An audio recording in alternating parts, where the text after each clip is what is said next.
Monument Valley Park. 2 miles of stunning gardens running through the center of town. It's a beautiful park where lots of people run, they walk. It's just a nice place to be here in Colorado Springs. Tom Donovan and his girlfriend, Teenie Campbell, are out for an early jog. There was really nobody around, and it was a quiet Sunday morning. A lot of people are getting ready for church with their families. No, I don't. I made sure I was going to be off. As Tom and Teenie round the bend of the remote southern tip of the park, they make a frightening discovery. Did you see this? Does that look like blood to you? We saw a rather large pool of blood. Talking 6 or 8 ounces of blood, that's a lot of blood. It looked fresh to me. Could someone have had a bad accident? Leading away from the pool is a crimson trail.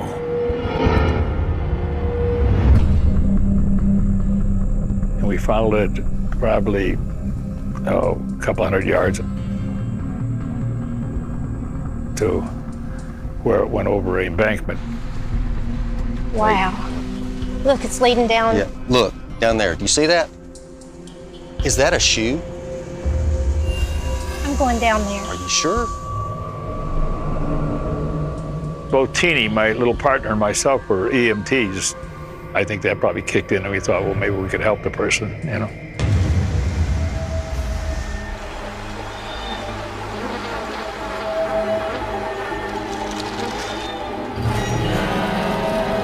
You need to call 911.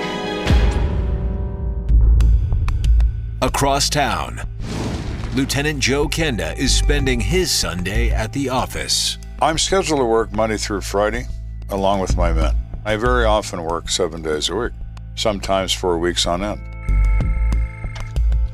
This is Kenda. Whenever the phone rings, we respond. How long ago was it? That's the way it works. Humans do what they do, and we have to deal with the aftermath of that. All right, I'll be right there.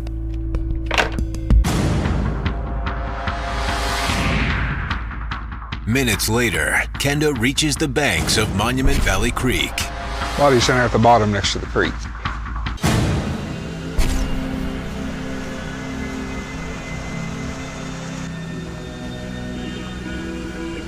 I'll go ahead and peel it back.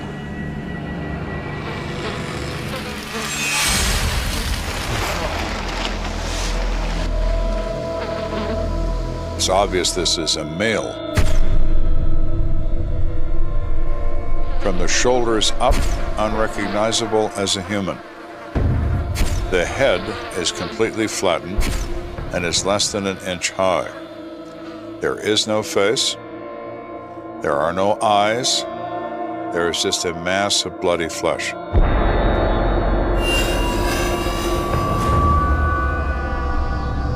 Near the victim's head rests a 35-pound rock. Who could have done something like this?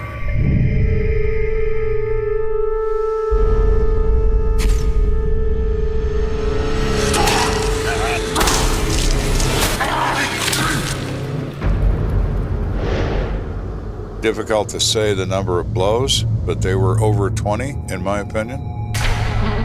Someone is in an absolute rage when they are crushing this person's head with this rock, and probably sitting on their chest to do it.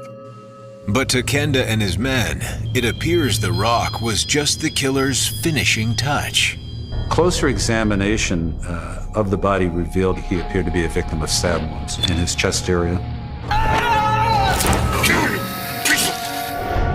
It is a savage level of attack. They don't want to just kill him, they want to erase him. Mind checking his pockets, see if he's got any ID on him? A search of the body offers no evidence of the man's identity, but it does provide Kenda with a possible motive: robbery. There's no wallet. There's no money. There's something here. Is that it? The only thing we found is a pack of matches to a local bar. Jack's place? You know where that is? Yes, that bar right down the street. Could it be a robbery? Sure, could be. But I don't think so. I think more likely than robbery, it is a very personal murder. To kill like this, you have to be really enraged. To find out who wanted this man dead, Kenda must first figure out his name. Without the victim's identity, you really don't have a starting point. You often hear about those last hours of a victim's life. It's so important to find out not only where they were, who they were with. Because somewhere in that circle of either known or unknown associates, someone didn't like them. Make sure you fingerprint him as soon as you get back to the crime lab. No problem. We'll take care of it, Lieutenant. Thank you. Could the initial crime scene offer any leads? Kenda and his team follow the blood trail back to its point of origin. Is the first sign of blood you found? Yes, sir. Looks like you laid there for a bit.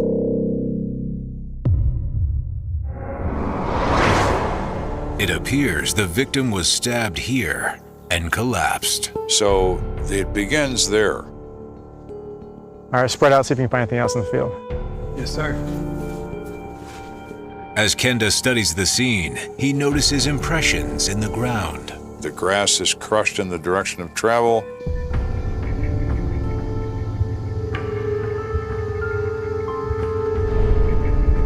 Obvious drag mark of a human body.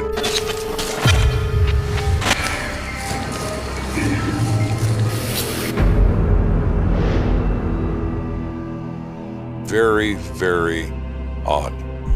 The trail of blood stretches to the edge of the ravine, a distance longer than a football field. Someone drags a human body 463 feet. That is almost primeval. Yeah, look at that there. When they got to here, the killer must have shoved him over the edge and climbed down and finished him off. This person is stabbed, then dragged, then rolled off a ravine, and that's not enough. It's not enough. The killer gets down in there and continues his work. The level of rage and anger by the person who committed it had to have been at a level that most of us can never even think about. When you see something like this, I become very frightened. We need to find this person.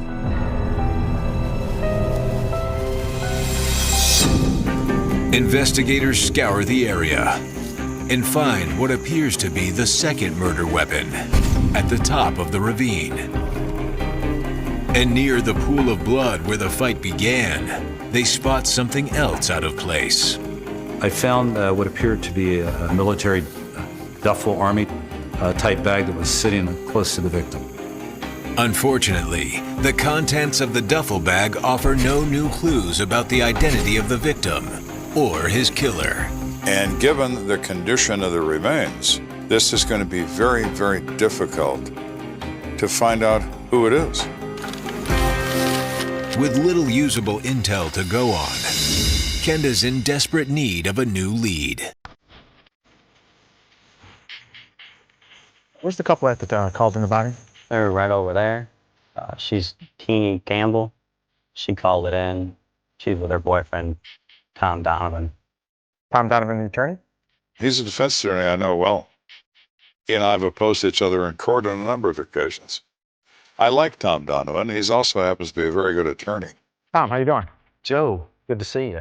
We were under better circumstances. Yeah, me too. Can you tell if you saw anything suspicious? I mean, either before or after you found the body in the area? Actually, yes. After discovering the body, Tom headed to the entrance of Monument Valley Park to direct police to the crime scene. I noticed an older car with an older gentleman doing something with the car. There was no reason for anybody to be out working on a car at 9 or 10 o'clock on a Sunday morning. As Tom took down the license plate number, the guy got spooked and drove off. I know Donovan well. When he said this guy doesn't fit, that means a lot more to me than if it's someone who has no experience in these matters. Kenda radios in for patrol to put out an APB on the suspicious vehicle. Dispatch, I need you to run a partial plate for me. The number is 5. Joe, Stand by. that's the car, that's the guy. That's him right there? That's him. Disregard. Great, thank you. More. As he makes his way toward the man, Kenda can't help but wonder if he's about to capture a killer. Now you're on my turf. Homicide is what I do.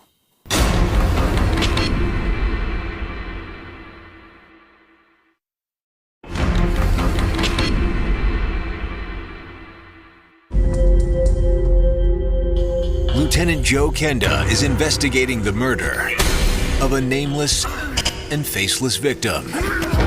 Though his detectives have tracked down the 2 weapons used in this ghastly crime, the only clue to his identity is a matchbook from a local bar. More. Thanks to a tip from eyewitness Tom Donovan, Kenda is about to question a suspicious character who's just returned to the scene of the crime. Excuse me, sir. I'm Detective Kenda. How you doing? Good. What's your name? Eldred. Were you here earlier today? Yes, sir. He has a car that's in extremely poor condition. It looks like he lives in it. His demeanor was a little bit unusual. He's very concerned about his personal space. He seems nervous. Is it fear of the police, or is it fear because he's just committed a crime? Everything about Eldred Poisel strikes Kenda as suspicious, not the least of which his explanation for why he left the park and returned. What were you doing? Oh, I was working on my headlights. So why are you here twice? Well, I had the headlight back in my room, and I realized that when I came here. You couldn't change this headlight in where your room is? No. Nothing he's saying is making any sense. Why were you doing it here? Well, if I drop something in it, it's on the concrete, it's not in the grass, so it's easier here. It's not against the law to be odd or to do odd things. But it draws my interest when you're doing something odd within 500 feet of a dead guy. That's different. You mind if we look in your car? No, sir, go ahead. Go ahead, Dan. We certainly expected to find bloody clothing because of the amount of trauma that was used on the victim. Lift your hands. Anything? No. A search of Eldred's car yields nothing of interest, but Kenda's not letting him off the hook just yet. His clothes are clean, but he left. So it's very possible that he took off blood-soaked clothing in his motel. We need to see where you live. Okay, I'll drive you over. That's all right. We'll drive you over. You can come with us.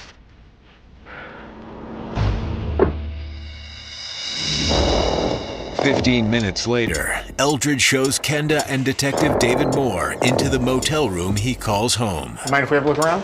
Go ahead. No any weapons in here, dude. No, sir.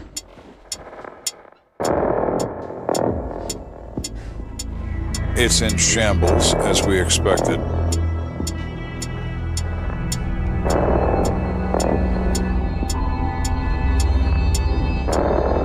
The place is filthy. Why don't you go check the other rooms? But we look anyway, and we check everything in there.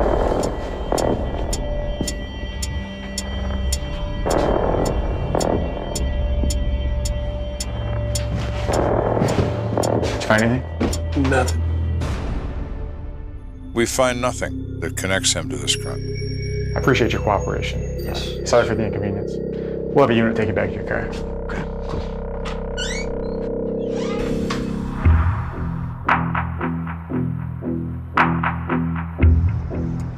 Kenda's just lost his only suspect. Normally, a victim's known, and the investigation proceeds immediately. With an unknown victim, it slows way down. The very last thing I want. I don't want slow, I want fast.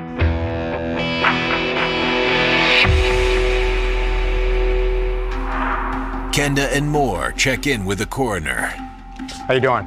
Lieutenant, So you got anything for us yet? got quite a bit of new information. Would you like to see? According to the coroner, the autopsy revealed more injuries than just the crushed head and stabbed chest. Our victim suffered severe trauma to the internal organs. He was probably kicked in the chest a number of times before the dragging began. So we have an even more violent attack on this victim than we thought we had. Any luck with the prints yet? Yeah, we sent the prints to the crime lab, and we got lucky. The crime lab compared the victim's fingerprints to those in the state database and got a hit. We were able to identify who the victim was. Carlos Victor Espinoza, 25 years old.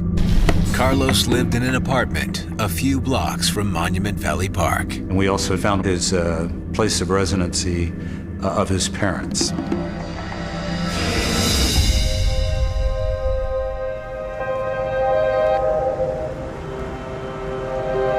Kenda and Detective David Moore arrive at the Espinoza residence and deliver the awful news to his parents.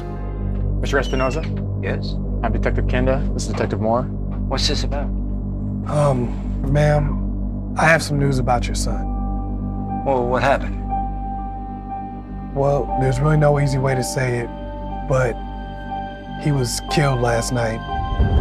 It is a very emotional thing that you do. It's very difficult. And having my own father is the victim of a homicide, it's something I've always volunteered to do. And so I just feel I could relate to them losing a loved one. No. What? No. Oh, that can't be right. You can't. I'm very sorry for your loss. Is it possible you come in and talk to you for a few months? So my wife started crying. Right back pretty uncontrolled. And that's how we find out.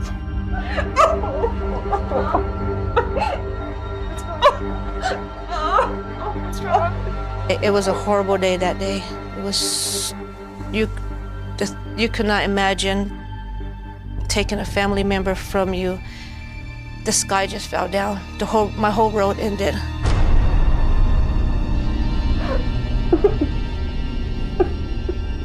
I know this is a very difficult time for you, but we need to find out who did this to your son. They explained that Carlos has always been a good son to them. He's not a kind of guy that you would expect to be involved in a violent crime or the victim of one. He used to help a lot of people in the neighborhood, fixing up the yards and cleaning up the yards for them. And I don't think my son had any enemies. The Espinoza family describes Carlos as a gentle, quiet young man who was working 2 jobs to get ahead. He didn't finish high school, but he worked really hard. He was working in a restaurant. He worked at the Salvation Army. He delivered goods from people and just picked them up from donations. He didn't have time to figure out what his goals were because he passed away. Despite their heartbreak, Carlos's family manages to give Kenda a sliver of a lead. There's a girl, but I don't know her name. Any idea where we could locate her? First time I've ever seen her. Okay, again, I'm sorry for your loss, and we'll keep you updated on the progress of the investigation. Thank you. Carlos's new girlfriend is Kenda's best bet for solving the case. In hopes of tracking her down, he circles back to his first and only clue. We were very fortunate to find the book of matches to Jack's. So we go to the bar, talk to the bartender. How you doing? Good. You know Carlos Espinoza? Carlos? Yeah. Well, he was murdered last night. The bartender is shocked at that. He said, Carlos? Yeah, Carlos. Why do you say that? Carlos is a harmless guy. Comes in occasionally, has a few drinks, and he goes home. You know anything about his girlfriend? No, I don't. But when Kenda asks who might have had it in for Carlos, the bartender delivers. There were these 3 guys. According to the bartender, there's a trio of regulars who'd recently been giving Carlos a hard time. There's this guy named Ed, and Ed's a troublemaker. Ed starts fights in here, and he's an angry guy. That's interesting. What other friends? Well, there's a guy named Joe. He's Ed's buddy, and he just got out of prison. Terrific. And another guy named Kevin hangs out with both of them. Ed, Joe, and Kevin were always short on funds, and the three of them targeted Carlos when they realized he had some money. Hey, Carlos, you got us again? I don't think so, guys. Oh, come on, man. Don't start wussing at us right now. So next round. Bartender, give us another round. Right here on this guy. That's right. No, I don't think so. Not this time, guys. Are you serious? And I think whenever he realized that they were just hustling him, he decided to stop and not pay for him anymore. And they got really mad, really angry. Carlos was starting to be resistive of paying for their drinks, and they didn't seem to like that. Could that make them angry enough to kill him? Or rob him? Or both? Yeah, it probably could. All right. Well, if they happen to come back in again, can you make sure you give me a call? I will. Thank you. That is a huge step in the right direction. Now we have the ability to speed up this investigation. I don't know where you are. Not yet, I don't, anyway. But I'm going to find you.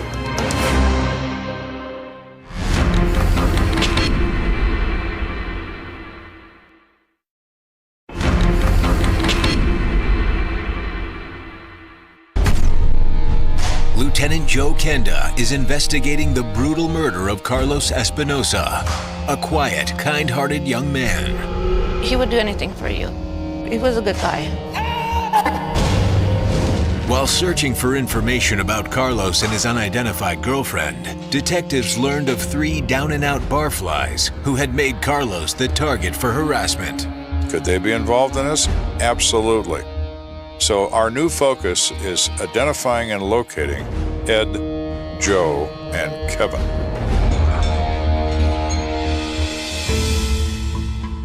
Kenda gets a bead on Ed first. We identify Ed through conversations in this bar. We locate him. He is in Denver, Colorado, where he has been for a couple of weeks.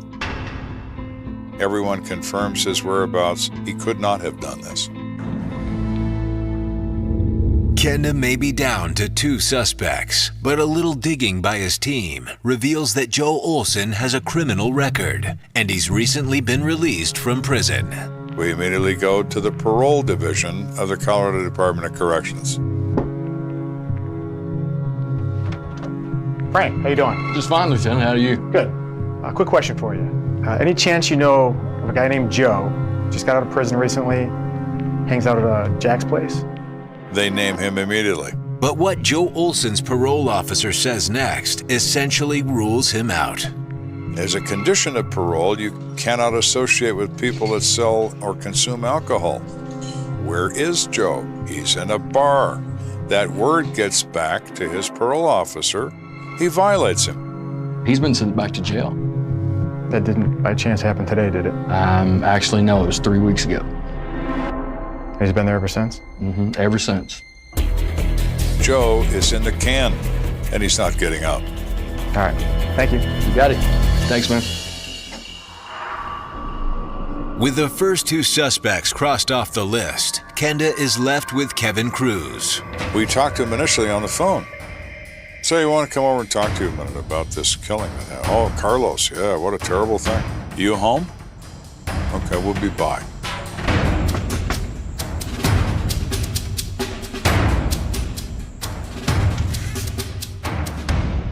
Kevin? Yes, sir. But I am beyond surprised. Because he only has 1 arm. Detective Kenda, Detective Moore. Can we come in? Sure, yeah, come on. Thanks. See our killer? This guy didn't kill anybody, not with a 35-pound rock, unless he's got a 26-inch bicep on his remaining arm, which he does not. Kevin is no longer a suspect, but he does offer up a promising new lead. Do you think of anyone that you might not have got along with, someone that might want to hurt him? We did have a confrontation with this guy. I know he stole the guy's girlfriend. Now that raised an eyebrow. Love angle? Revenge? That works for me. You know what the girlfriend's name was? Cheryl Monahan. And he says Cheryl's previous boyfriend is named Dominic Cardosa. All right, well, I appreciate your help. Not a problem. Right, thank you.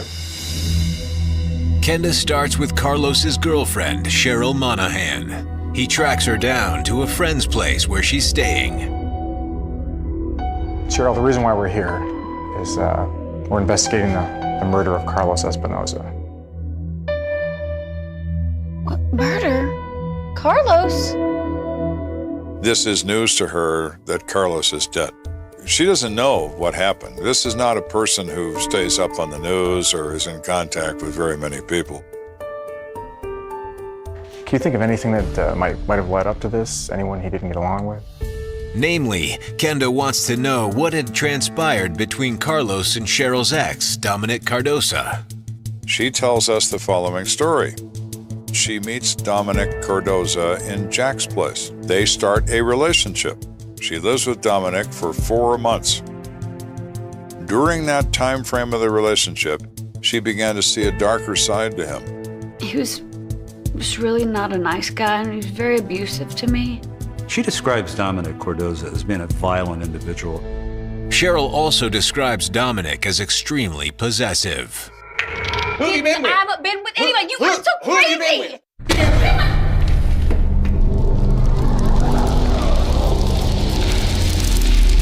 That struck me.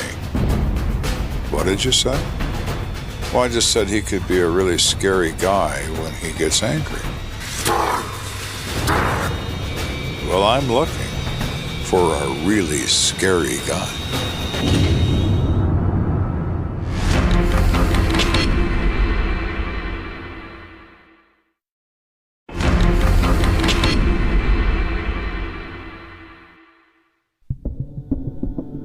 Lt.Joe Kenda has come to believe that 25-year-old Carlos Espinosa might have been killed over a woman named Cheryl Monahan.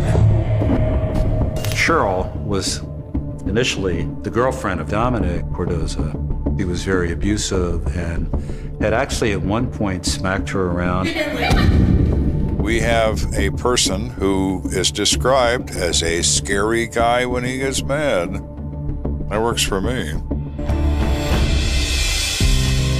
Cheryl tells Kenda that at first it was hard for her to break away from Dominic, but once she and Dominic befriended their kind, soft-spoken neighbor, Cheryl knew she was with the wrong man. Carlos would bring over beer or bring over wine, and they would sit and drink, her, Dominic, and Carlos. Hey man, thanks for the beers. Yeah, no problem, bro. So That's nice my of favorite you. beer. So where do you work, Carlos? Well, actually, I have 2 jobs. When she first met Carlos, she thought how different he was. Would you like some more wine? Yeah, let me help you out here. Dominic had become this domineering, violent, confrontive person to her, and that Carlos was sweet and quiet and kind. She was very attracted to him because of it. It was a really nice change from being around Dominic. So when it kept getting worse with Dominic, I moved in with Carlos. They develop a relationship almost immediately. Thank you. This can be all right, okay? Cheryl claims she and Carlos were happy together, but Dominic was not at all pleased with the arrangement. That was not good, because keep in mind, they live right across from one another. She tried to avoid any contact with Dominic, and Carlos did the same. Cheryl tells Kenda that things got so bad that one night Dominic held her against her will inside his apartment, and Carlos had to call the police in order to get Dominic to release her.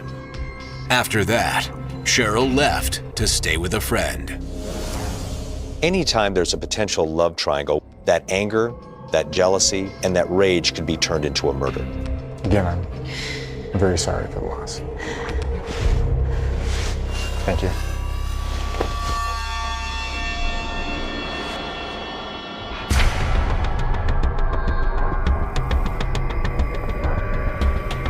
That evening, Kenda tracks down the officers who responded to the altercation Cheryl described. Can you tell me exactly what happened when you responded to that domestic at the apartment the other night? Yeah, we got a call from Carlos. Said that his neighbor Dominic had taken Cheryl. Carlos called the police on Dominic because of what he described as a kidnapping of his girlfriend. Dominic Cardoza was very abrasive and very aggressive and very violent. Wait! No, you're in there! You okay? The police enter. There is Cheryl. There is Dominic. Police secured Cheryl. Once she had calmed down, she gave them another complaint. He stole my money. I haven't stolen anything. He stole 142 of my dollars. I did not steal your money. The officer stepped between, settled it, said, "Is it true, Dominic? Did you take money from her?" He admits it. "Give it back." "Well, all right." So Dominic returns the cash. That settled, police escorted Cheryl across the hall to Carlos's apartment. I don't know who you think you are. Bro, how about you just go back to your apartment, man? I'm gonna kill you. You know what? Anytime, any place. Get off me. But as heated as the exchange was, Carlos and Cheryl just wanted to wash their hands of the matter. Cheryl and Carlos didn't want to press charges. Said they were fine, so we left. I'm gonna kill you. For Kenda and more, the officer's account of the incident only deepens their suspicions about Dominic Cardoza. But it's what the officer says next that truly raises a red flag. They remember seeing a knife on the floor in Dominic's room. Did it look like that? Kenda shows the officers a picture of the knife found at the crime scene. Yeah, looks like it. Yeah, that's a knife. In fact, Dominic actually kicked it to try and conceal it under the bed. How about that duffel bag? Do you happen to see that in there? I believe so. Every bit of a crime scene is a sort of puzzle. The knife, the green duffel bag found near Carlos Espinosa's body, all part of the puzzle, all traced back to Dominic Cardoza. Kenda is now confident he has enough evidence to issue a warrant for the arrest of Dominic Cardoza. One of the best times to arrest people is 4:30 in the morning. If you party, you're home. If you work, you haven't left yet. And it's very likely you're in bed. Kenda and his men enter the building and quietly make their way to Dominic's apartment. So all your senses are hypered at that moment. Time tends to slow down a little bit. Generally, in my experience, when things go bad, they go bad right now.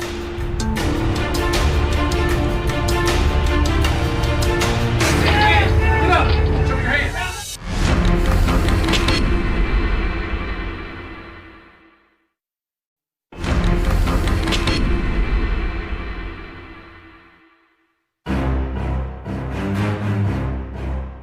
Less than 24 hours after Carlos Espinosa's mutilated body was found, Lt.Joe Kenda is closing in on the man he believes is responsible, Dominic Cardoza.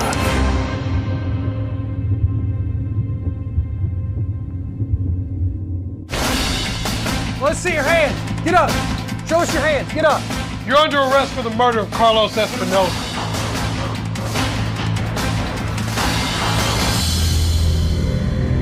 He's still half asleep and wondering how this all happened to him in the last 35 seconds. And that's the ideal circumstance. Morning, Dominic. Get dressed. As Kenda sizes up his suspect, he uncovers another important clue. New shoes, Dominic? For a guy that works only occasionally, making an investment in shoes, there's a reason. We go out to the dumpster behind the building and there they are. Blood-covered shoes, same size, same type. They're his. We confirm that by showing them to him. Are these yours? Yeah, they're mine. Hands behind your back.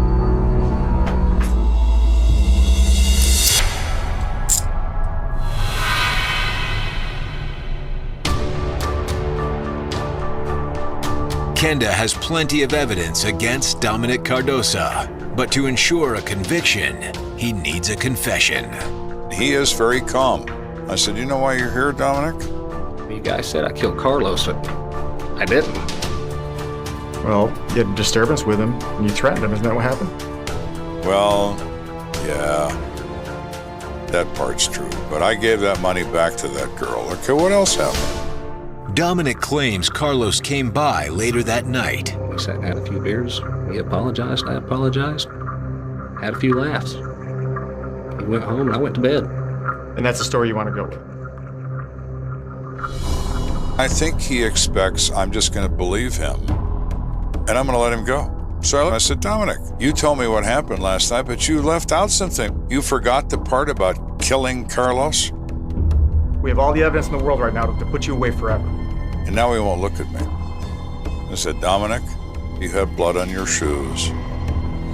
You know the laboratory is going to tell us it's Carlos's blood. All the evidence in the world points at you and to no one else. This is your opportunity to tell us what happened. Did he threaten you? Did he come at you? If something like that happened, you need to tell us right now because it's the only chance you're going to get to do it. What did you do? Well, when he came over with the beer, we decided to go for a walk in the park. Dominic claims that he intended to clear the air with Carlos, but that Carlos had other plans. Messed up. I'm still pissed off. I know that, right? You remember when I said anytime, any place? Time's now. What are you doing? He pulled a knife on me. My knife. Your knife. How'd he get your knife? He must have stole it. He stole your knife. So I twisted his wrist and I stabbed him in the face in self-defense. I followed it up with one in the chest. Dominic insists Carlos is the one who instigated the attack, but Kenda knows the notion of self-defense doesn't jibe with the level of violence inflicted. I don't think there's any question in my mind that Dominic never was out of possession of that blade. You what? You know what I said I was gonna kill you? You know what I said? Oh. He confronted Carlos in a blitz attack. He grabs Carlos and stabs him in the face and chest and puts him down before Carlos knows what's happening. Kenda also knows that most people who act in self-defense don't drag their attacker's body the length of a football field and then continue assaulting them. At this moment, he's become a werewolf. I mean, this is an insane thing. He's throwing him off an embankment and climbing down in there.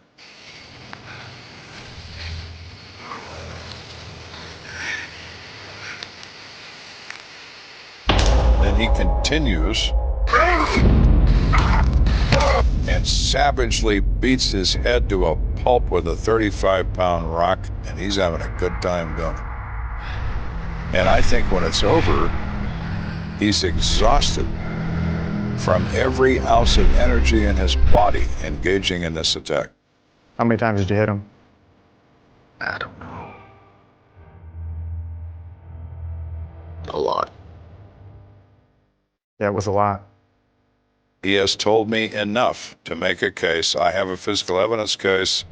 I have circumstantial evidence. I have everything I need to prosecute him. I want a statement. I get one.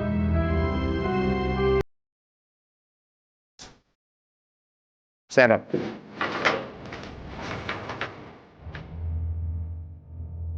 Get him out of here.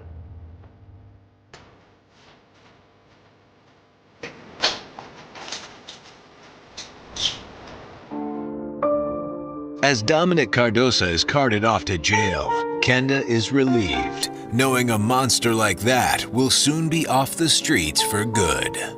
When my father told me they got the murder, and I was just praying to God, thank God they found him, you know. I believe that Dominic Cardoza was capable of killing anyone given the right motivation. That's what I signed up for, was to put people like that in a cage. And that's where he belongs. Dominic Cardoza is deemed mentally unfit for trial and spends the next 2 years in the Colorado Mental Health Institute at Pueblo. When the trial resumes, he pleads guilty to second-degree murder and receives the maximum sentence, 48 years. But to the Espinosa family, no prison sentence can compensate them for the loss of their beloved son and brother. He stole all my holidays because we used to have 6 kids plus grandkids in the holiday dinners, and there's one plate missing with my sons. I said, he stole Christmas, Thanksgiving, New Year's, his birthday. I'm very proud of my brother Carlos. When I come to Colorado Springs, every year my first thing is to go visit him, to let him know I'm here. How are you doing? You're watching over us. And all I'm doing is talking to a grave. And I can't talk to my brother. People often ask me, well, how do you think that feels? I don't have any idea how it does. It is a common thing, and for some well-meaning... At 5:42 a.m., the call came in before the sun cleared the harbor, before the city remembered how to breathe. A jogger had stopped running. A dog had started barking. And behind a row of coastal scrub, where the air smelled of salt and wet iron, something was wrong. Too still. Too quiet. The kind of quiet that doesn't belong to dawn. By the time the first patrol car rolled in, Sydney was already waking up, unaware that a question had just been born, one that would refuse to die.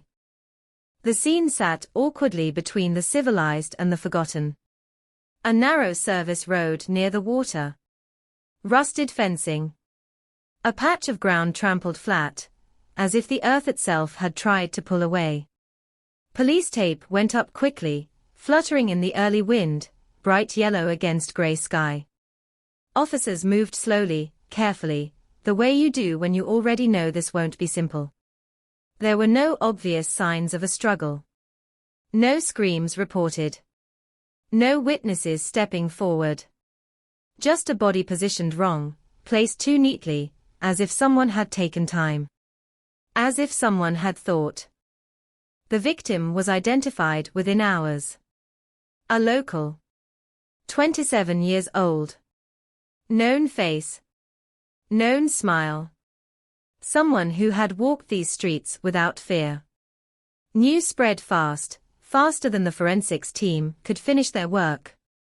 By mid-morning, cafes were buzzing with speculation, radios murmuring the same words over and over: mysterious death, no suspects, police investigating. Parents walked their kids to school instead of letting them go alone. Shop owners lingered in doorways longer than usual. The city felt watched. Detectives arrived carrying questions and left carrying more. The body told a partial story, time of death estimated, cause unclear, no murder weapon recovered. No phone. No wallet. No keys. Just absence. Just gaps. The kind of gaps that swallow cases whole. Nearby CCTV cameras offered nothing useful. One was broken. Another pointed the wrong way. A third had overwritten its own footage hours before the discovery. Bad luck, they called it. The kind that follows cases that don't want to be solved. Friends were interviewed first. Then co-workers. Then neighbors. They spoke in fragments. Last seen here. Last call there.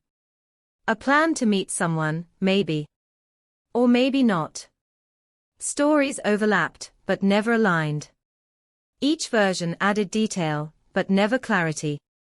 Detectives pinned timelines to whiteboards, red strings stretching and crossing, forming shapes that almost meant something. Almost. But not quite. Within days, the headlines hardened. Sydney shaken by unexplained death. Cold case feared as leads dry up. The word cold appeared early, premature and ominous, like a prophecy spoken too soon. Police insisted it was too early to say. Privately, they knew better. Cases like this either broke fast or not at all. And this one was already slowing. The victim's life was pulled apart gently, then aggressively. Phone records, emails, bank statements. Nothing screamed danger. No criminal history. No known enemies. No dramatic secrets waiting to be uncovered. Just an ordinary life, which somehow made the ending worse. The idea that this could happen without reason, without warning, unsettled everyone involved. Randomness is terrifying. Purpose, even evil purpose, at least makes sense. A tip line was opened. Calls poured in. Most were useless. A man seen arguing weeks earlier. A strange car parked nearby. A rumor passed between friends of friends. Each lead was chased, logged, discarded. Detectives worked late into the night, fluorescent lights humming above desks stacked with paper. Coffee went cold. Tempers shortened. The case refused to move. Then came the first strange detail. Minor, easily overlooked. Soil found on the victim's shoes that didn't match the area where the body was discovered. Not far off. But not the same. Enough to suggest movement. Enough to suggest the body had been somewhere else first. Somewhere quieter. Somewhere unseen. The implication rippled through the investigation. If the crime scene wasn't the crime scene, then where was it? And why bring the body here? Searches expanded. Bushland. Abandoned lots. Construction sites. Nothing. No secondary location revealed itself. No witnesses recalled anything unusual. Sydney, a city of millions, had absorbed the act without noticing. The idea that someone could move through it carrying death and remain invisible gnawed at the detectives. It gnawed at the public too, once the detail leaked. The killer hadn't panicked. The killer had planned. Weeks passed. Media interest spiked, then dipped, then spiked again with every minor development. The victim's face became familiar, then slowly faded from front pages. Another story replaced it. Then another. But in the neighborhood where it happened, the case never left. People avoided the service road. Joggers changed routes. At night, the wind off the water sounded different, heavier, as if it carried memory. Investigators revisited interviews. Replayed recordings. Looked again at photographs, hoping something new would emerge from something old. This was the phase where obsession crept in, where every coincidence felt loaded, where every silence felt intentional. They built profiles. Theoretical suspects. Someone local. Someone who knew the area. Someone comfortable enough to linger without drawing attention. Someone ordinary. But ordinary people don't leave mysteries like this behind. A year passed. Then two. Files thickened. Edges curled. New detectives joined the unit, reading old notes with fresh eyes, only to arrive at the same dead ends. Evidence degraded. Memories softened. Alibis solidified with time. What had once been urgent slowly became archival. The case was officially reclassified. Cold. The word landed with weight, final and unforgiving. Still, the questions remained. Why there? Why that night? Why take what was taken and leave what was left? Why no mistakes? No fingerprints. No DNA that could speak. Just silence, preserved. Every anniversary brought renewed attention. Candlelight vigils. Short news segments. The same phrases recycled. No new leads. Police remain hopeful. Hope became ritual more than belief. Detectives moved on to other cases, but this one followed them, lingering in the back of their minds, resurfacing in quiet moments. Some cases do that. They embed themselves. They wait. Somewhere in Sydney, life went on. Someone aged. Someone changed jobs. Someone started a family. Someone walked past headlines and felt nothing, or everything. The city grew, buildings rose, roads shifted. The place where the body was found looked different now, cleaner, more open, almost innocent. But beneath it, the question still lived, unresolved, patient, watching as years stacked up, daring anyone to finally see what had been there all along. Time didn't erase the case, it rearranged it. What had once been urgent noise settled into a low, persistent hum, the kind you only notice when the room goes quiet. Boxes were moved from active desks to storage shelves, but the file was never sealed, never buried. It stayed accessible, within reach, because every detective who touched it felt the same thing, a sense that something obvious had been missed, something small enough to hide in plain sight, sharp enough to cut years later. The first real fracture in the original narrative came quietly, without a press conference or flashing lights. A junior analyst, new to the unit, reread the autopsy report without the assumptions that had calcified around it. Cause of death had been ruled consistent with blunt force trauma, but the specifics were vague, almost cautious. No single catastrophic injury. No weapon identified. Just cumulative damage, delivered with precision. That suggested control. It suggested proximity. Not rage. Not panic. Someone close enough to look the victim in the eye. That detail shifted the weight of the case. Early theories had leaned toward a stranger, a random encounter gone wrong near the water. But control implied familiarity, or at least confidence. The act hadn't been rushed. It hadn't been sloppy. It had been contained.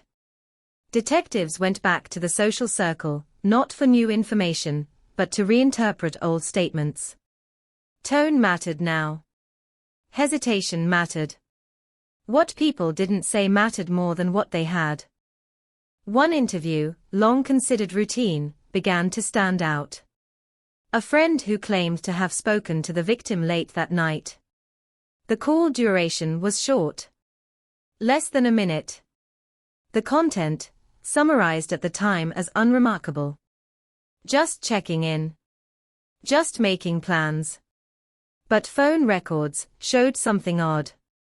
The call had pinged a tower farther inland than expected, not near the coast where the victim was supposed to be. At the time, it had been dismissed as a technical anomaly. Now it looked like a breadcrumb. If the victim hadn't been where everyone thought, then the timeline shifted. Subtly, but enough to matter. The night stretched. The window widened. New locations entered the frame. Places that had never been searched. Places that had never been considered dangerous. The idea that the victim had been somewhere familiar, somewhere safe, before everything went wrong unsettled the team. Danger feels different when it doesn't announce itself. They traced the phone's movement backward, tower by tower, reconstructing a path that only existed as data points. It told a story of motion without context. Stops without explanation. A pause near a residential block. Another near a car park. Then nothing. The phone went dark. No power down signal. Just silence. That suggested force. Or intention. Someone had wanted that phone gone. The car became the next focus. The victim's vehicle had been found days later, parked legally, undamaged, as if it had been returned. No sign of struggle inside. No foreign DNA recovered. It was too clean. Not professionally cleaned, but selectively so. High contact surfaces wiped. Others left untouched. A pattern that suggested knowledge, not expertise. Someone who knew what mattered. Witness canvassing resumed, this time quieter, less formal. Detectives knocked on doors without uniforms, asked questions without notebooks. People spoke differently when they thought the moment had passed. One resident mentioned hearing a car late that night, engine idling too long. Another recalled a figure standing under a streetlight, not pacing, just waiting. These details had never made it into official statements. They hadn't seemed important then. Now they felt heavy. The streetlight became a symbol of frustration. CCTV coverage had improved over the years, but in 2007 it had been sparse, inconsistent. That particular pole had never had a camera. A blind spot by design, not accident. The city had grown around gaps like that, pockets where actions could unfold unseen. It was impossible to know how many secrets those spaces held. As the case reopened internally, pressure built quietly. No one wanted another public failure. No one wanted to raise expectations. So the work happened in shadows, late nights, closed doors. Old evidence was retested with new technology. Trace materials once deemed unusable were run again. Most came back inconclusive. One didn't. A partial profile. Incomplete, fragile, but real. Not enough for a database hit. Enough to haunt. The profile didn't match anyone known. Not the friends. Not the co-workers. Not the early suspects. It belonged to someone who had touched the victim briefly, decisively. Someone who had been close enough to matter, and careful enough to leave almost nothing behind. Almost. That almost became the obsession. Detectives debated scenarios endlessly. A planned meeting gone wrong. A confrontation that escalated. A secret that demanded silence. Each theory fit some pieces and rejected others. The case resisted coherence. It refused to settle into a single narrative.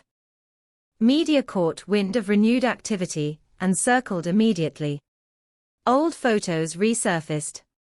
Headlines recycled the same language, but the tone shifted. Less shock.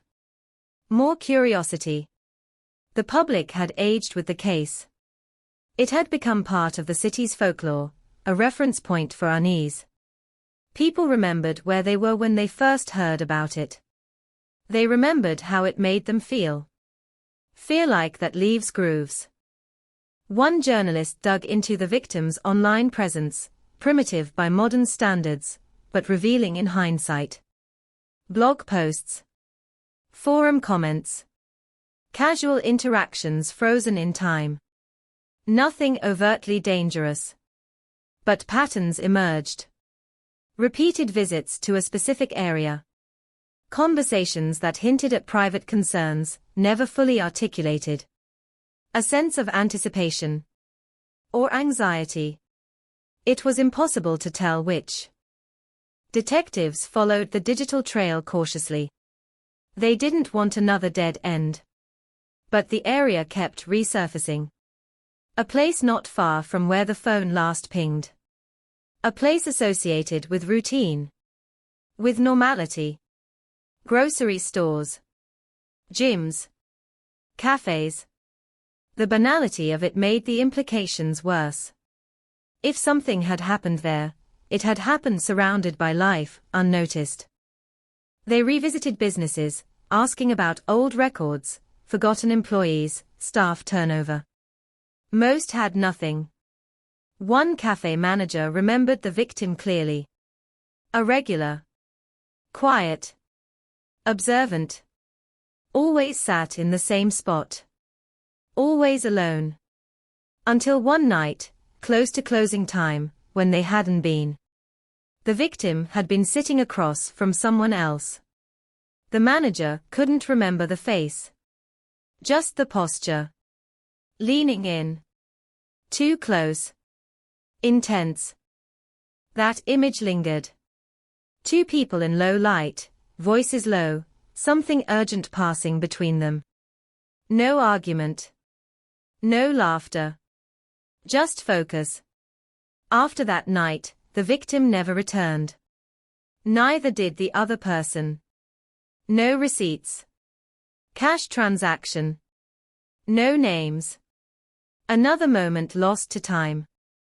The investigation tightened around that memory, but memory is unreliable, especially years later. Still, it added texture. It added possibility. Someone had been there. Someone had shared that space. Someone had walked away. As years pressed on, the case became a mirror for everyone involved. Detectives saw their own aging reflected in it. The city saw its own transformation. New buildings stood where old ones had been. The service road by the water was refurbished, made safer, more visible. Joggers returned.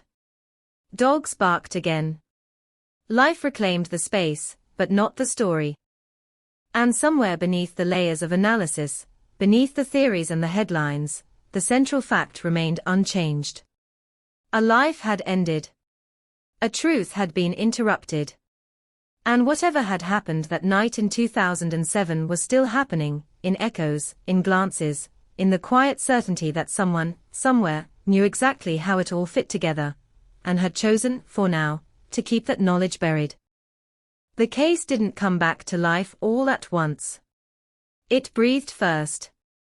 Shallow. Uneven. The kind of breath you check for twice, because you're not sure it's really there. What changed wasn't a revelation, not a confession, or a perfect match, but a shift in pressure, a subtle sense that the story had been leaning in the wrong direction for years, and was finally starting to tilt back. It began with the car again. Not the vehicle itself, which had long since been released, sold, absorbed into someone else's routine, but the decision to return it where it had been found. Parked. Locked. Clean enough to look innocent. At the time, it had been framed as an attempt to avoid attention, to delay discovery. Now a different question emerged. Why that spot? Why not abandon it farther away? Why risk being seen at all? Maps were laid out. Old ones. New ones. Routes were traced between the last known phone ping, the cafe, the service road by the water, and the car's final location. The pattern that emerged wasn't efficient. It wasn't random either. It curved. It doubled back. It suggested hesitation. Or surveillance. Someone checking mirrors. Someone aware of time, but not rushed by it. That suggested something worse than panic. It suggested deliberation under stress. The kind of stress you feel when something has gone wrong, but isn't yet beyond repair. When you still think you might be able to fix it. One detective raised the possibility quietly, almost reluctantly. What if the death hadn't been intended? What if the plan had been something else entirely, something that spiraled? The room went still. Accidental deaths complicate everything. They introduce guilt without clarity, fear without structure. They turn ordinary people into liars. The theory wasn't popular. It threatened to reopen every assumption. But it fit certain facts too well to ignore. The absence of a weapon. The lack of defensive wounds. The careful handling afterward. You don't clean selectively unless you're thinking clearly enough to prioritize. You don't return a car unless you're trying to restore normalcy, or at least the appearance of it. They revisited the autopsy with that lens. Looked for signs of restraint. Pressure points. Indicators of a struggle that didn't look like one. The conclusion shifted again, not officially, but in the way that matters more. The injuries were consistent with force applied to control, not to kill. A fall. A collision. Something sudden. Something irreversible. The idea that the victim had died in a moment that wasn't meant to be fatal spread through the team like static. It didn't bring comfort. It brought proximity. It made the perpetrator feel closer, more human, more terrifying. Monsters are easier to imagine than mistakes. If it hadn't been planned, then the meeting mattered more than the outcome. The why moved ahead of the how. And the cafe memory returned to the center of everything. Two people leaning in. Intensity without spectacle. Not strangers. Not casual. Something unresolved. They pushed harder on the victims' relationships, especially the ones that had seemed too ordinary to examine closely the first time. Workmates. Old acquaintances. People who had slipped through the cracks of initial interviews, because they didn't fit any profile. Lives change quietly. So do motives. One name surfaced again and again, never as a suspect, always as a footnote. Someone who had been nearby that night. Someone who had offered help early on. Someone who had checked in on the family, attended the vigil, spoken to the media once and never again. At the time, they had been seen as supportive. Now they were being seen as present. Presence is a dangerous thing in unsolved cases. It lingers. It accumulates weight over time. Records showed that this person's phone had also gone dark that night, for a similar window. Not uncommon in 2007. Batteries died.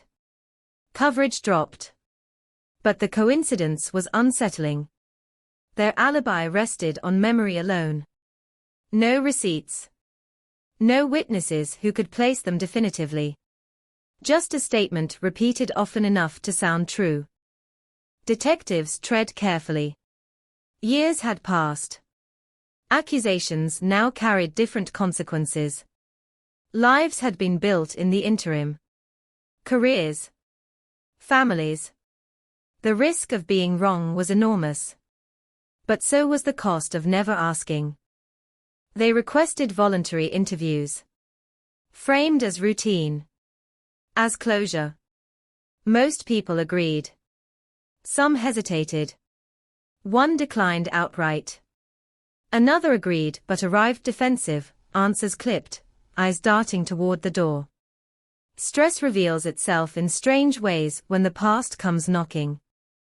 The person who had declined didn't run. They didn't lawyer up. They simply disengaged. Stopped responding. Moved, quietly, within the city. No forwarding address. No announcement. Just absence. Legal. Technically unremarkable. Emotionally loud. Surveillance followed. Not full scale, not official, but attentive. Patterns were noted. Routines mapped. Nothing criminal emerged. But something else did. A habit of avoiding the waterfront.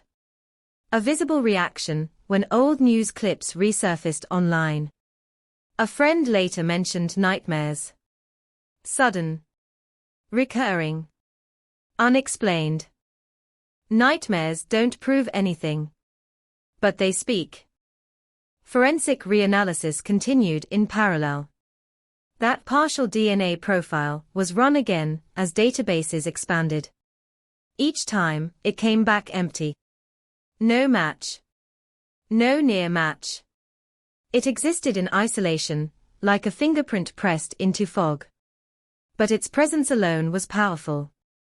Proof that someone else had been there. Proof that the night had not been solitary. A new forensic consultant questioned something no one else had. The location of the trace. Not just what it was, but where it had been found. On clothing, yes, but in a pattern inconsistent with attack. More consistent with assistance. Lifting. Supporting weight. Holding someone upright. That changed the emotional temperature of the room. It suggested aftermath. Someone trying to help. Or trying to hide what they'd done by making it look like help. The line between the two is thin when panic takes over. They reconstructed the likely sequence again, this time slower, almost tenderly. A meeting. A conversation that escalated. A physical moment meant to stop someone from leaving or speaking, or doing something irreversible. A fall. Impact. Silence. Shock. And then the longest minutes of a person's life, standing over a body that wasn't supposed to be a body. What do you do then? The answer, in this case, seemed to be, you try to put things back. You move the body to a place that feels less personal. You take the phone, because it knows too much. You wipe what you touched. You return the car, because its absence would raise questions. You walk away carrying something you didn't plan to carry. The city helps you disappear. Cities are good at that. As this narrative took shape internally, tension grew. Not because it was conclusive, but because it felt plausible. Plausibility is dangerous. It seduces. It fills gaps too neatly. Senior officers warned against falling in love with a theory. The case had done that before. It had burned them. Still, the threads were converging. The cafe. The phone pings. The selective cleaning. The DNA. The avoidance. None of it proved guilt. Together, it formed a silhouette. Blurred, but recognizable. The media sensed movement again. Not facts, just motion. Journalists filed requests. Old photos circulated. The name of the person of interest never appeared publicly, but speculation spread anyway. Online forums hummed. Amateur detectives stitched together fragments with confidence and cruelty. Lives were disrupted by rumor alone. Through it all, the victim's family remained quiet. They had learned the cost of hope. Each new development reopened wounds they had learned to live with. Closure had become a word they no longer trusted. They wanted truth, whatever shape it took, even if it didn't heal. As the investigation edged closer to the present, the past pushed back. Memories contradicted each other. Evidence resisted interpretation. The suspect's silhouette refused to sharpen into a face. And yet, something fundamental had changed. The case no longer felt abandoned. It felt unfinished.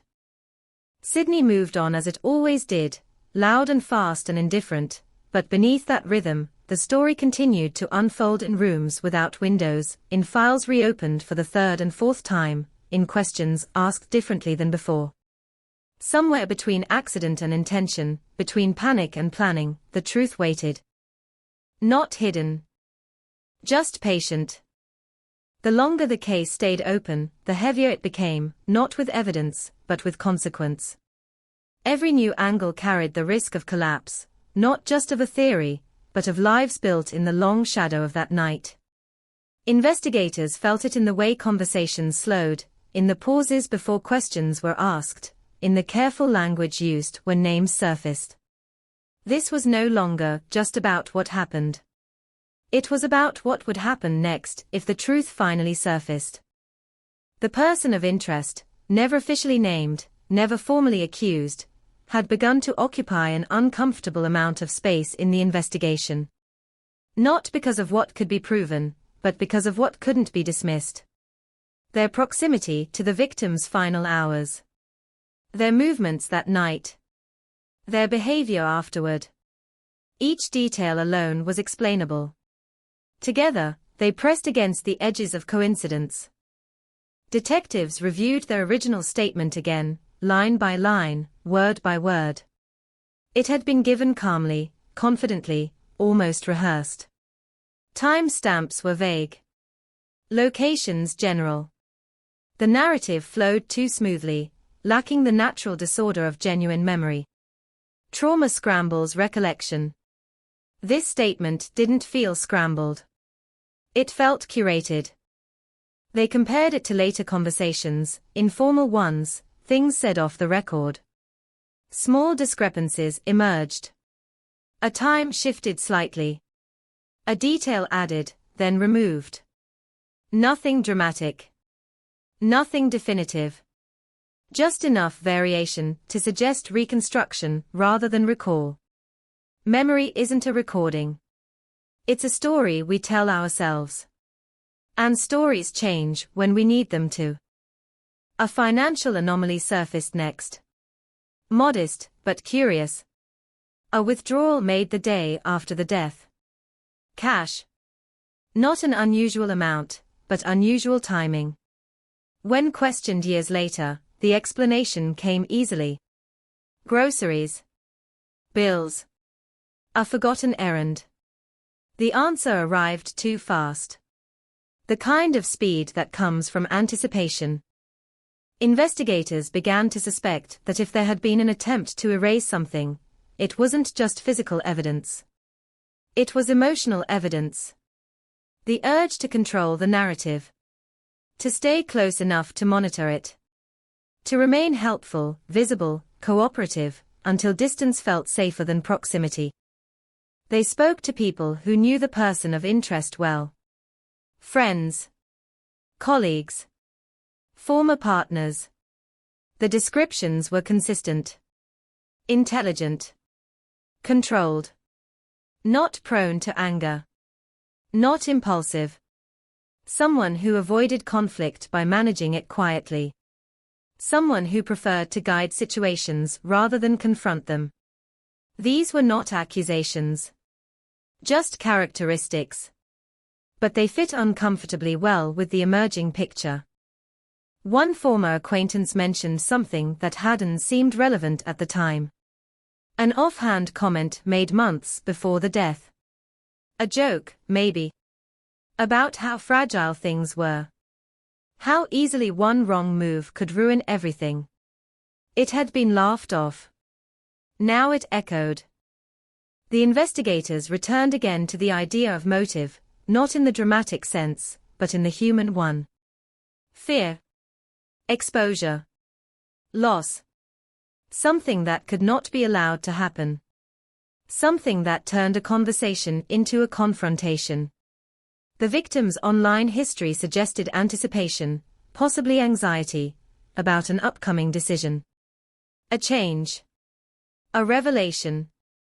Something that might affect someone else more than themselves. That possibility sharpened the stakes.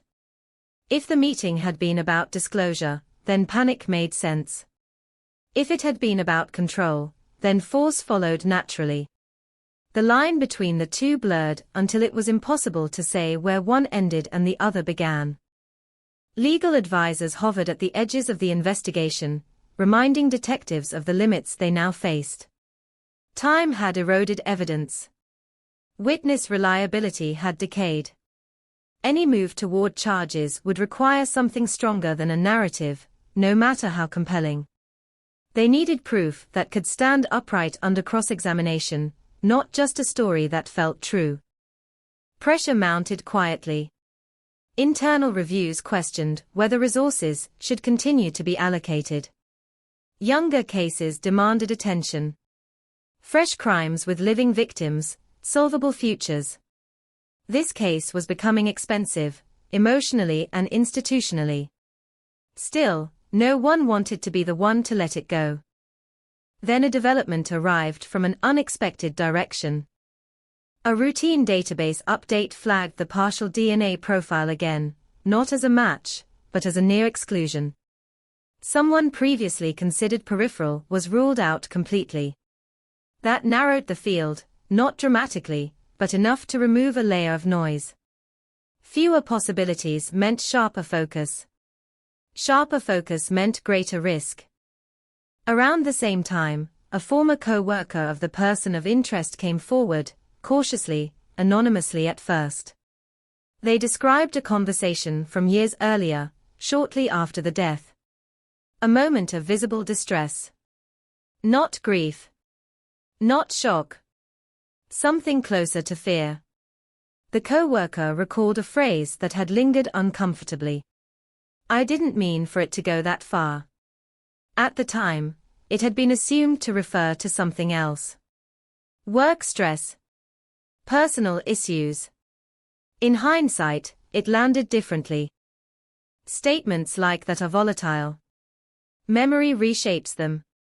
Meaning shifts with context. Investigators knew this. They treated it carefully, corroborated what they could, documented what they couldn't.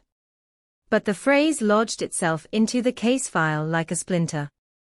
The person of interest was approached again, this time more directly. The tone remained polite, professional, almost gentle. They denied everything again. Expressed frustration. Claimed persecution. Pointed out the absence of evidence. They were not wrong. The law favored them. Facts did too, at least publicly. But something cracked. Not a confession. Not even a slip. Just a change in posture. A tightening around the eyes when the cafe was mentioned. A pause when the service road came up. A question asked back at the investigators that revealed more than it intended. You still think it happened there? Still think. After the interview, surveillance was reinstated quietly. Digital footprints were monitored. Search histories reviewed with warrants long delayed but finally approved. There it was. Late-night queries. Old news articles. Legal definitions. Statutes of limitation. The language of someone calculating, not reminiscing. This didn't mean guilt. It meant concern. It meant awareness. Innocent people worry too, especially when old cases resurface. But the pattern added weight. Another stone on a scale already leaning. The investigation team found themselves at a crossroads familiar to anyone who has chased a truth for too long. Push harder and risk breaking something you can't fix.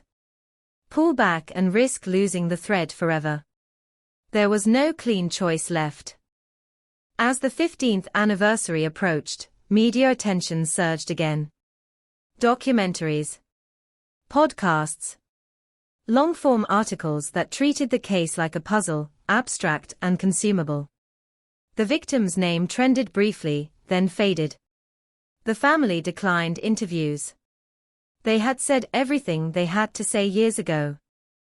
Inside the unit, the mood was tense but focused. If this was going to end, it would end now, one way or another. They compiled everything.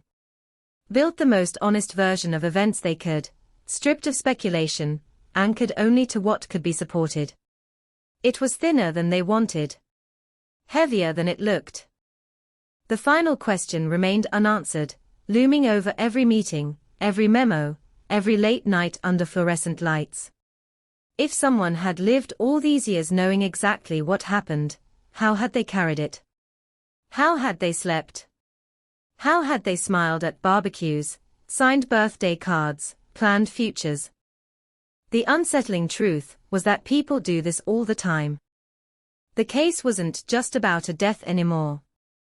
It was about the quiet endurance of secrets.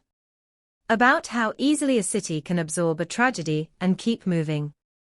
About how truth doesn't always rush to the surface. Sometimes it waits, buried beneath routine and time, until the weight of holding it becomes heavier than the risk of letting it go. And somewhere in Sydney, as another year turned over, that balance was beginning to shift. What finally unsettled the investigation wasn't a breakthrough, but a fracture in routine. A small deviation. The kind of thing most people would never notice, but detectives live for. The person of interest changed their habits. Not dramatically. Not in a way that screamed guilt. Just enough to register. Different routes to work. Different times. A sudden interest in fitness, in control, in discipline. As if preparing for something. Or bracing. At the same time, a box surfaced from deep storage. Misfiled years earlier, buried under cases that had long since been closed. Inside it were photographs taken at the original scene, duplicates thought lost, never digitized. The quality was poor. Early morning light. Grainy. But one image stopped the room cold. A reflection. Faint. Distorted in the window of a nearby parked vehicle. A silhouette standing farther back than anyone remembered. Watching, not participating. The timestamp placed it before the body was discovered. It was impossible to identify. No face. No features. Just posture. Upright. Still. The angle suggested distance, but intention. Someone hadn't stumbled upon the scene. Someone had been there long enough to leave an echo. They enlarged it. Enhanced it. Pushed the limits of what the technology could recover. Nothing conclusive emerged, but the existence of the image alone was destabilizing. It contradicted the long-held assumption that the perpetrator had fled immediately. It suggested a pause. A moment of reckoning. Or calculation.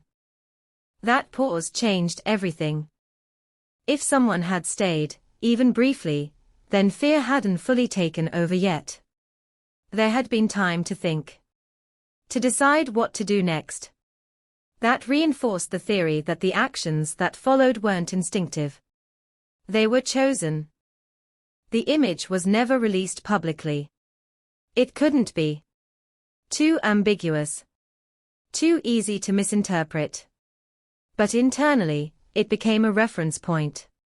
A reminder that the truth might not be dramatic, just deliberate. Investigators revisited the timeline again, this time minute by minute. They aligned phone data with traffic patterns, with public transport schedules, with the rhythms of the city that night. Sydney had been loud elsewhere. Events. Crowds. Noise. Distraction. A perfect cover. The service road by the water had been quiet by contrast, a pocket of isolation created by coincidence. Coincidence is the ally of guilt.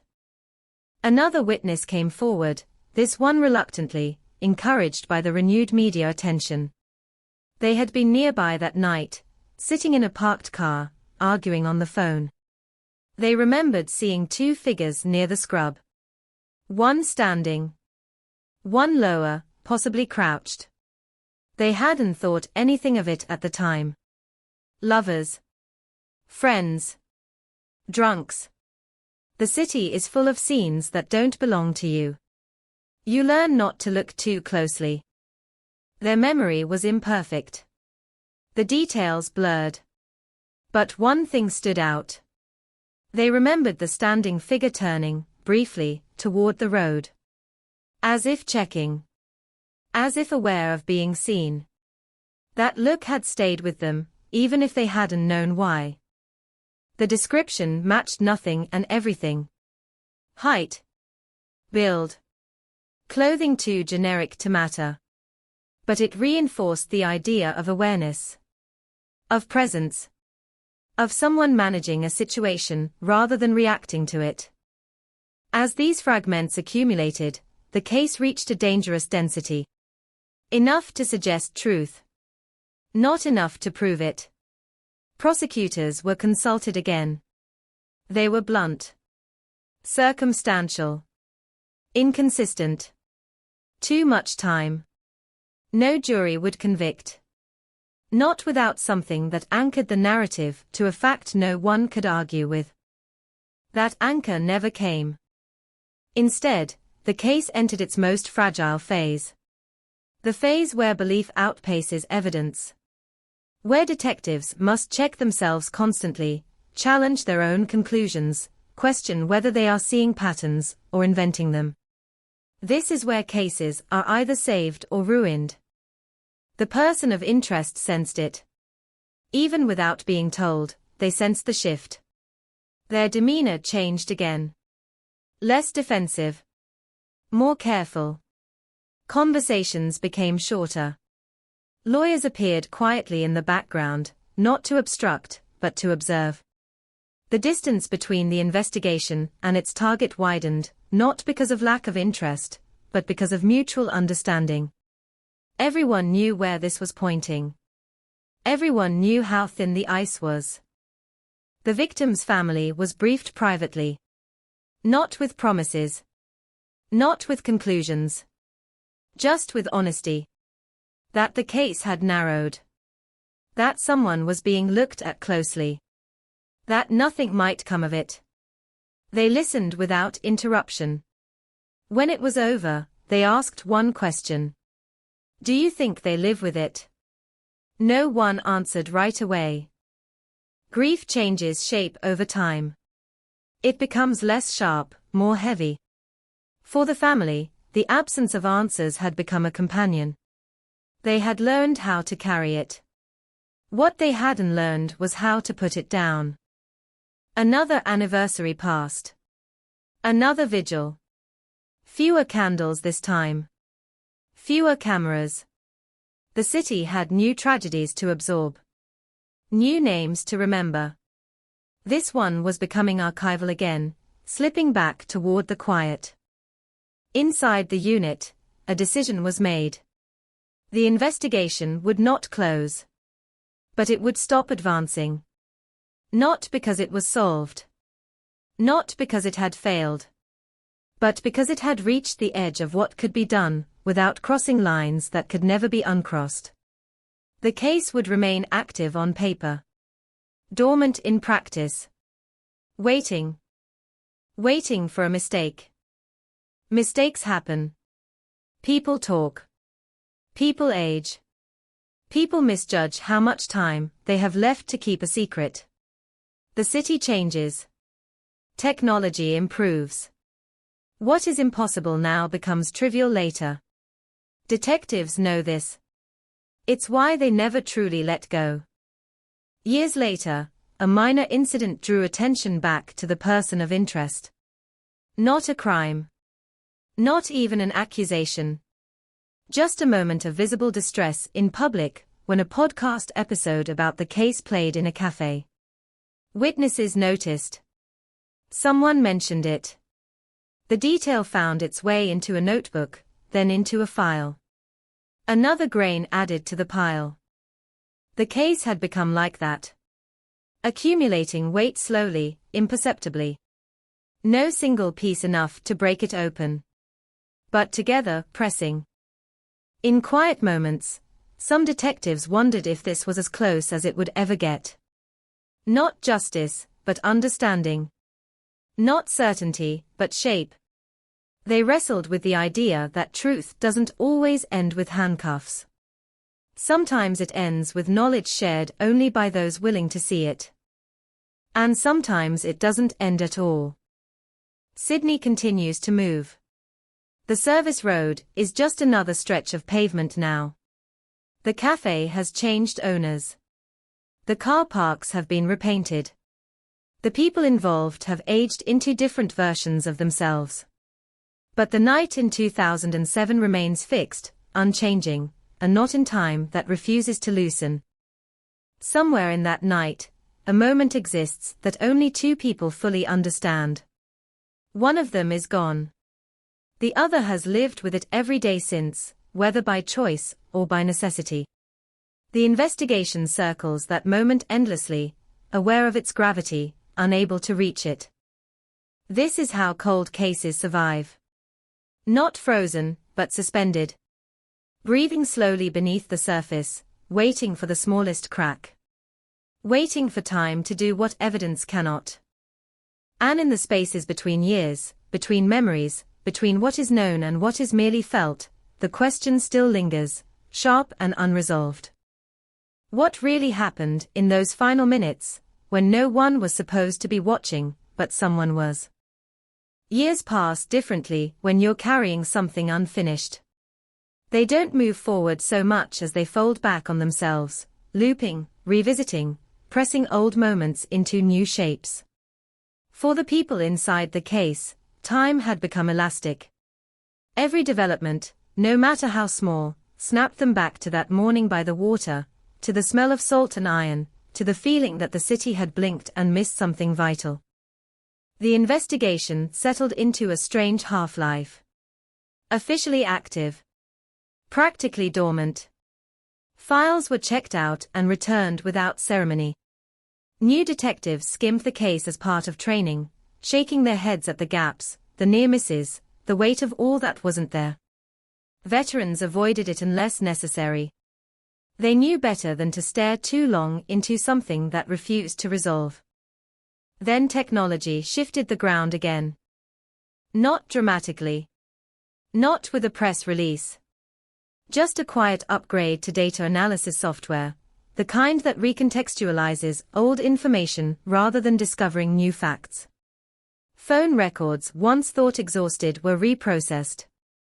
Not the content, long gone, but the metadata. Movement patterns. Signal decay. Tiny variations in connection strength that had meant nothing in 2007. A new map emerged. Subtle, probabilistic, but persuasive. It suggested that two phones, previously believed to be moving independently, had traveled together for a short span that night. Not side by side, but close enough to share environmental interference. A shared space. A shared moment. It wasn't definitive. Nothing in this case ever was. But it aligned with too many other fragments to ignore. The window was small. Less than 10 minutes. Somewhere between the cafe and the place where the phone went dark. Somewhere private enough for voices to lower. Somewhere public enough to feel safe until it wasn't. The city was full of places like that. Parking structures. Side streets. Transitional spaces no one claims ownership over. Investigators revisited a multi-level car park that had been dismissed early on. Too busy, they'd thought. Too exposed. But exposure changes after midnight. Sound carries differently. Shadows collect. And in 2007, that structure had no cameras on the upper levels. A design oversight. Another blind spot. Maintenance logs showed nothing unusual. No reports. No blood. No disturbance. But a witness from years earlier had mentioned hearing something that night. A sharp sound, metal on concrete, followed by silence. They hadn't known who to tell. By the time they mentioned it, years later, it sounded ridiculous even to them. It didn't sound ridiculous now. The theory tightened again. A confrontation in a space meant for cars, not people. A push. A stumble. A head striking something unforgiving. The kind of injury that doesn't look dramatic until it's too late. The kind that steals breath quietly. If that was true, then everything that followed made grim sense. The shock. The panic. The decision to move the body somewhere else. Somewhere less connected to the people involved. Somewhere that would tell a different story. The service road by the water wasn't chosen at random. It was chosen because it felt anonymous. Because it belonged to no one. Because it erased context. They searched the car park again, years too late to find physical evidence, but not too late to understand behavior. Routes. Sight lines. Escape paths. The ease with which someone familiar with the area could move without being seen. Familiarity again. Always that. The person of interest lived close enough at the time to know the rhythms. Which levels emptied first? When security rounds passed? Which exits led where?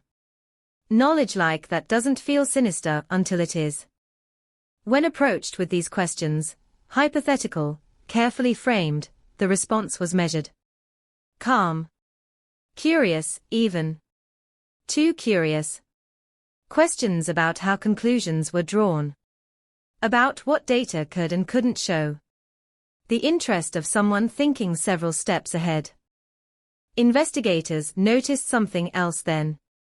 Fatigue. Not the kind that comes from stress, but the kind that comes from sustained vigilance. A life spent monitoring the past for signs it might resurface. That kind of watchfulness leaves marks. Friends described changes over the years. Increasing isolation. A reluctance to revisit certain areas of the city. A habit of avoiding old acquaintances. These things happen for many reasons. Trauma. Guilt. Fear. Innocence doesn't exempt you from any of them. The investigation stalled again, not from lack of effort, but from the limits of inference. They could sketch the outline of events now, but outlines don't hold up in court. They needed a bridge between theory and fact. Something that could not be explained away. That bridge never appeared. Instead, something else did. A letter. It arrived without warning, addressed to the unit, no return address. Typed. Brief. Careful. It referenced the case obliquely, never by name, never by date. Just enough detail to prove familiarity. It didn't confess. It didn't accuse. It asked questions.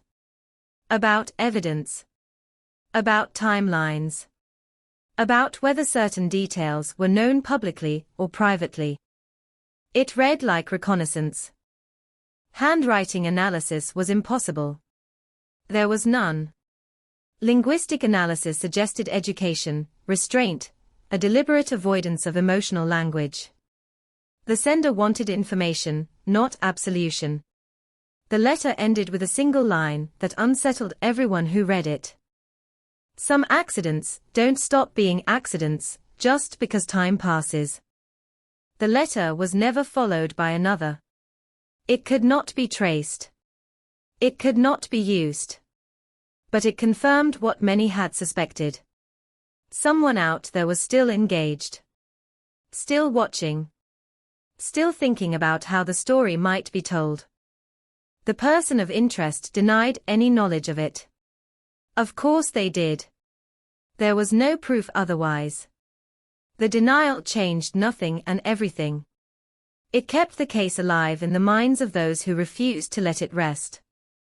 As the years stretched on, detectives rotated out. Retirements. Transfers. New priorities. The case was handed down like a cautionary tale. A reminder of how close you can get and still fall short. How truth can be felt without being held. The city, indifferent as ever, continued to reshape itself. New developments rose near the car park. The cafe closed, reopened under a different name. The service road by the water was absorbed into a walking path, lit warmly at night, its past softened by design. People passed through it without knowing what it had once held. But for those who knew, the story never softened. It hardened. It became less about resolution and more about recognition. About understanding the human cost of a single moment spiraling out of control. Some nights, detectives imagined that moment clearly. The sound. The shock. The realization that something irreversible had happened. The decision tree that followed, branching into years of silence. They wondered how long panic lasts before it turns into routine. How long fear can masquerade as normal life. They wondered what it takes to live that way. The case remained open. Not active. Not closed. Suspended between those states, like a held breath. Waiting for a catalyst. Waiting for time to tilt the balance just enough. Because time always does. Eventually. People age. Resolve weakens. Memories slip. And secrets, no matter how carefully carried, have a way of growing heavier with every year they are not spoken. Somewhere in Sydney, that weight is still being carried. Quietly. Carefully. One ordinary day at a time. The silence around the case wasn't empty anymore. It had texture. Weight. The kind that settles into rooms and stays there, pressing down on conversations, shaping decisions that never quite announce themselves. Everyone involved could feel it, that the story was no longer just about discovery, but endurance. About who could hold their position the longest without breaking. What changed next didn't come from evidence, or witnesses, or technology. It came from pressure. The slow, unrelenting pressure of time turning personal. The person of interest's life began to contract. Not publicly. Not in a way that drew attention. But socially. Invitations declined. Circles narrowed. The world reduced itself to a manageable size. That kind of retreat often reads as guilt from the outside, but investigators knew better than to jump. Fear does the same thing. So does the sense of being watched, whether justified or not. Then a relationship ended abruptly. No drama. No scandal. Just distance. When spoken to later, the former partner described years of emotional walls, of a subject that could never be broached. The case. The year. The night. Any mention of it triggered a shutdown, a visible change. As if a switch had been thrown. They weren't angry, the partner said. They were terrified. Terror is revealing. Not of what happened, but of what is believed to have happened. Innocence doesn't protect you from terror, but it changes its shape. This felt specific. Directed. Anchored to memory. Investigators logged it carefully. Not as proof. As pattern. At the same time, something else began to happen. Small, anonymous interactions. Online comments under articles about the case. Not inflammatory. Not defensive. Corrective. Subtle adjustments to public narratives. Pushing speculation away from certain ideas, nudging it toward others. The tone was calm. Reasonable. Almost helpful. Digital forensics traced the activity to public networks. Libraries. Cafes. Transit hubs. No consistent IP. No name. But the phrasing was consistent. The cadence. The choice of words. It echoed the letter from years earlier. The same restraint. The same insistence on accident over intent. It was enough to make the investigators pause. Not because it proved authorship, but because it demonstrated continued engagement. The case wasn't dormant for everyone. Internally, debate sharpened. Some argued the investigation had crossed from objective pursuit into fixation.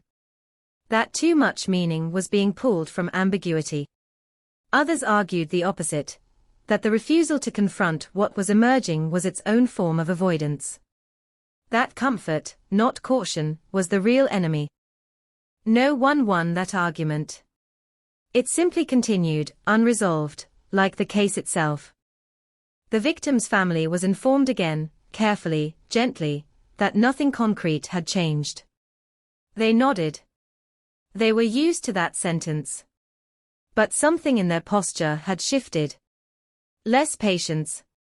Less willingness to wait for a justice that kept postponing itself. Grief, when stretched over decades, hardens into resolve. They began to speak publicly again. Not accusing. Not naming. Just reminding. Talking about absence. About the way time doesn't heal unanswered questions, it only buries them under routine. Their words landed softly, but carried far. The city listened again, briefly. The person of interest did not respond publicly. No statement. No rebuttal. Silence can be strategic. It can also be survival. Another forensic review was authorized, this time focusing on something previously considered irrelevant: vehicle movement patterns in the area that night. Not license plates. Not ownership. Flow. Density. The way traffic thinned and thickened minute by minute. It revealed something unexpected. A short lull. A gap in movement near the suspected confrontation site. Not caused by congestion. Not by an accident. Just an absence. An absence is hard to explain. Harder to ignore. The theory adjusted again. Not rewritten. Refined. A brief window where the city itself seemed to pause, just long enough for something to happen unnoticed. The kind of window you don't plan for, but exploit when it appears. Still, none of this crossed the line from understanding to action. The law remained unmoved. The file thickened. The shelf bowed under its weight. Then, without warning, the person of interest requested a meeting. Not through a lawyer. Not in writing. A direct request. Voluntary. Calm. The message was brief. I want to clarify some things. For my own peace. Peace is a loaded word in investigations. It means different things depending on who says it. The meeting took place in a neutral room. No recording devices beyond the standard.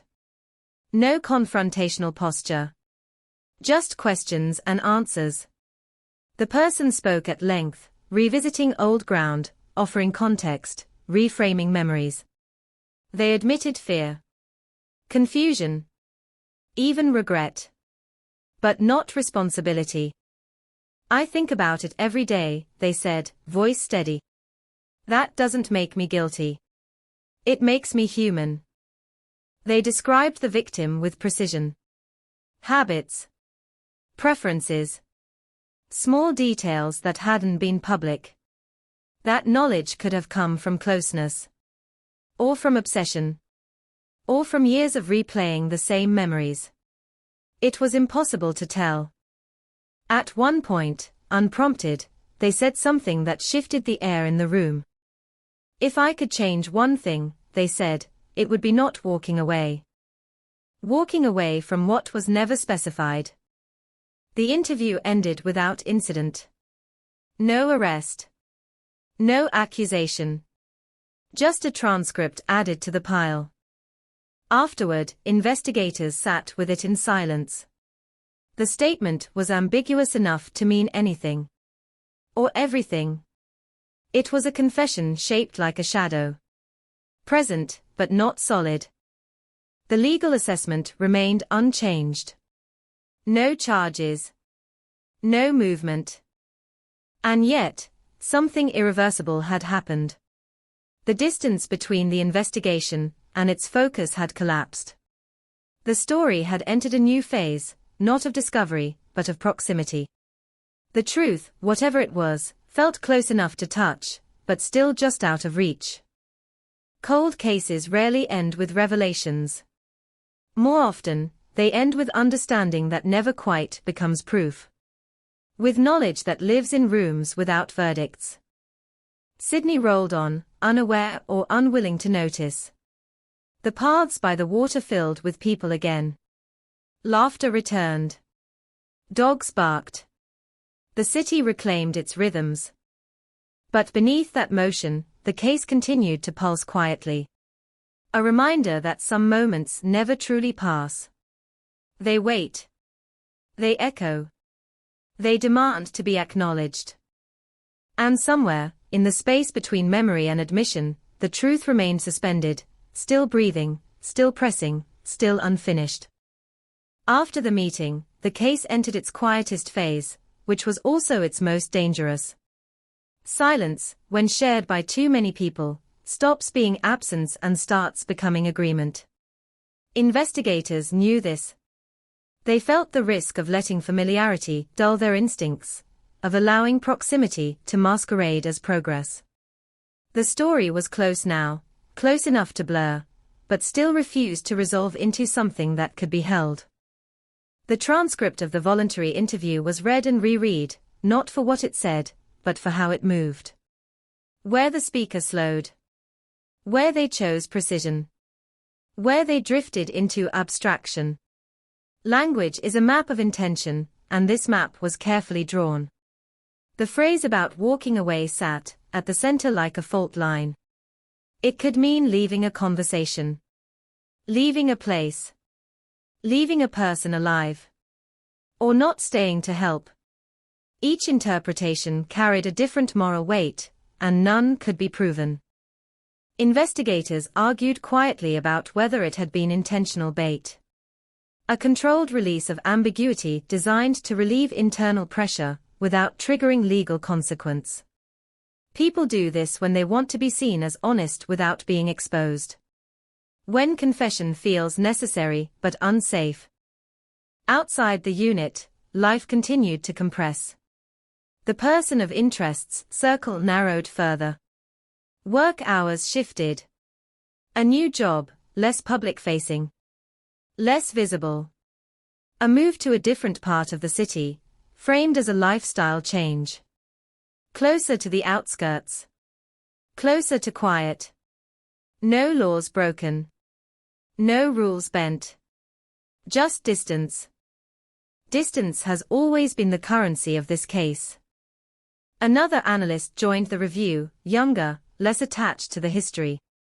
They approached the file without reverence, without the fatigue that comes from years of disappointment. They asked a question that cut through months of discussion with unsettling simplicity. What if the reason there's no confession, they said, isn't because the truth is complicated, but because it's simple? The room went still. Simple didn't mean harmless.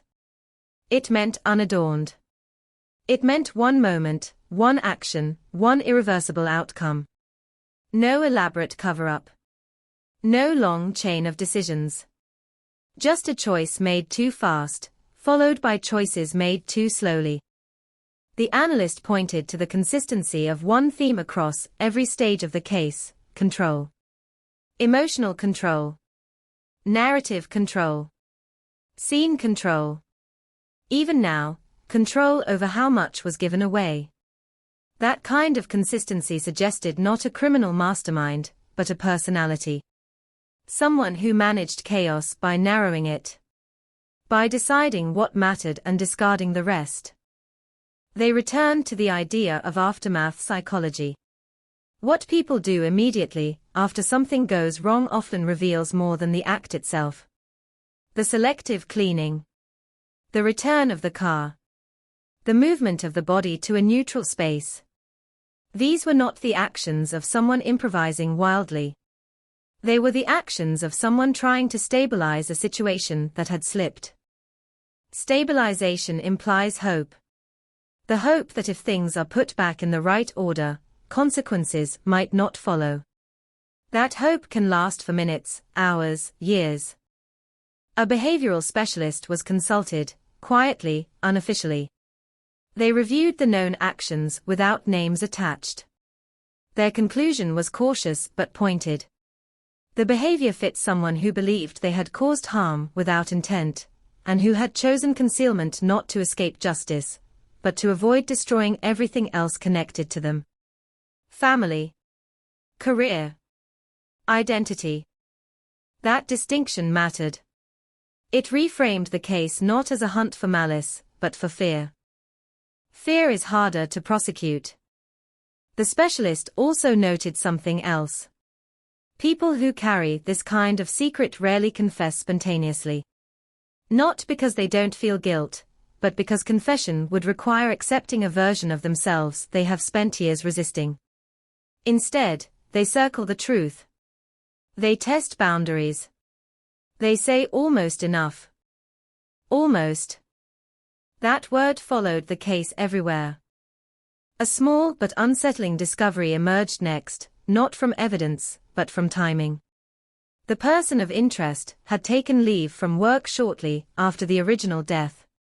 Not immediately. Not dramatically. Weeks later. The explanation at the time had been stress. Burnout. Perfectly plausible. But the timing aligned with the first internal realization that the case wasn't fading as expected. That the questions weren't stopping. Stress often arrives late, after adrenaline burns off.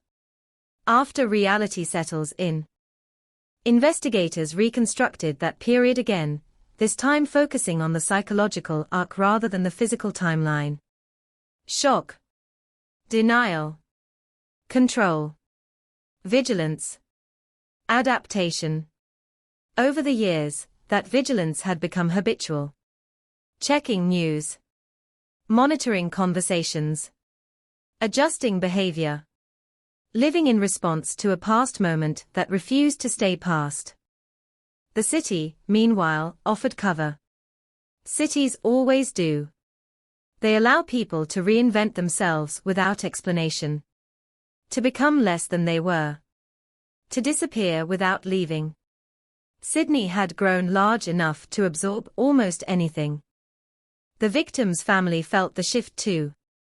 Not in facts, but in tone. Conversations with police carried a new gravity. Less optimism. More realism.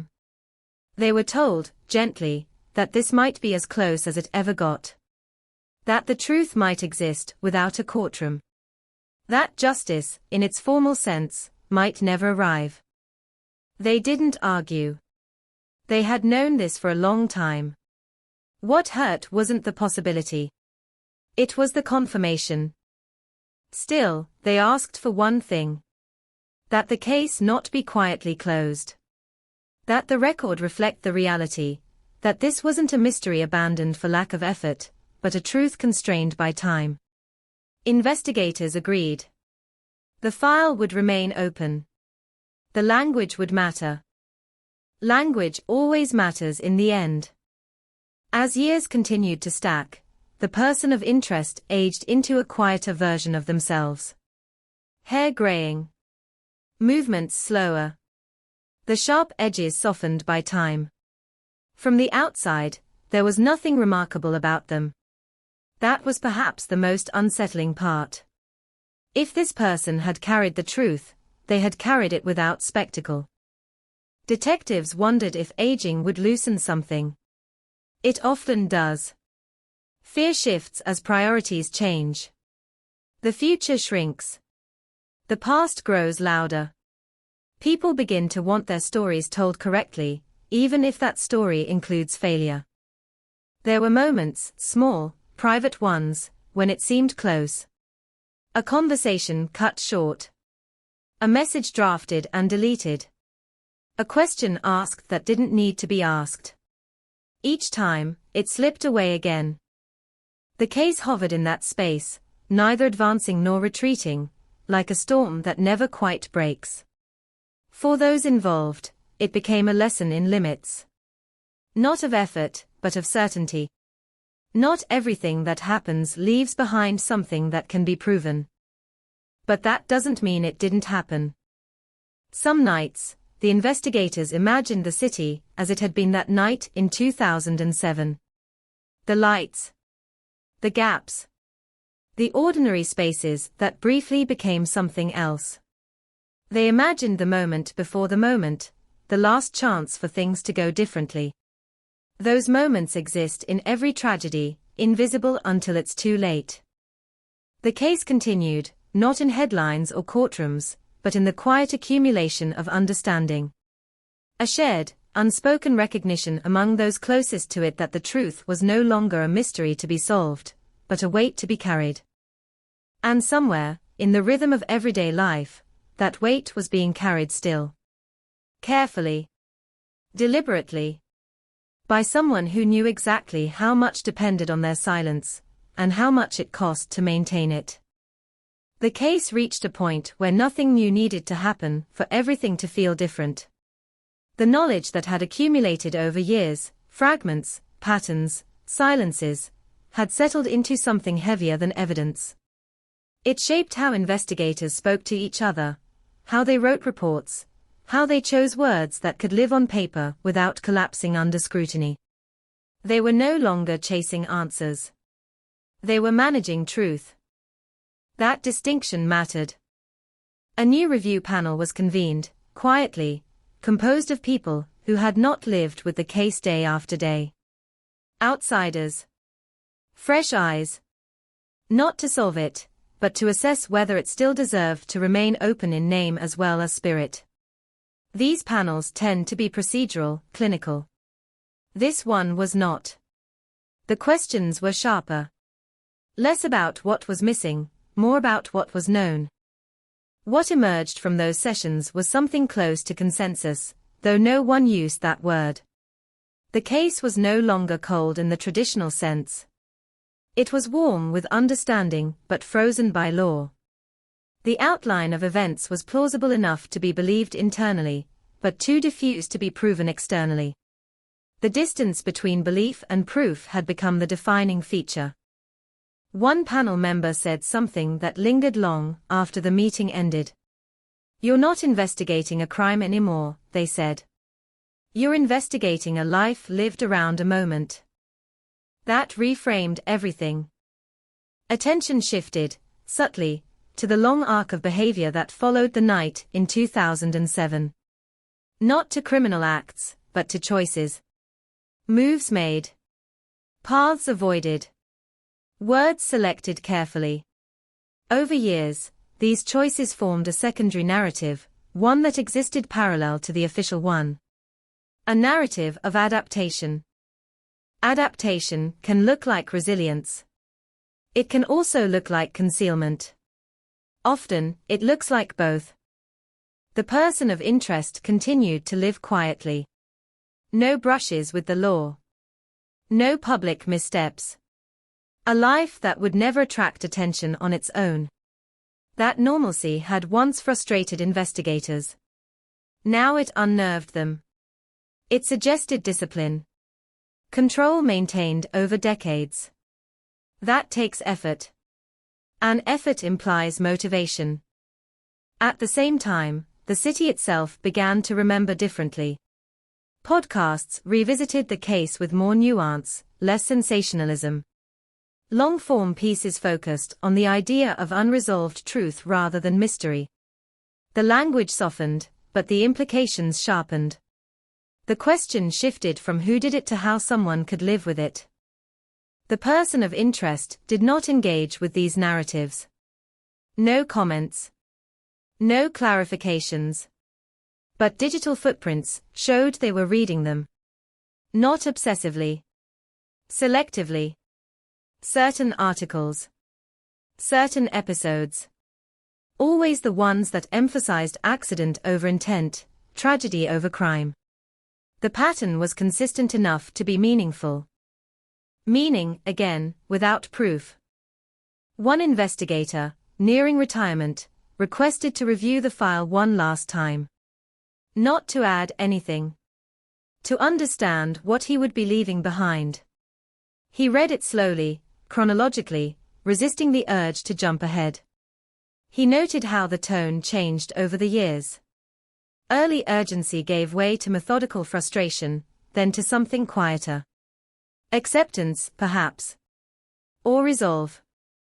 He stopped at the photographs again. The early ones.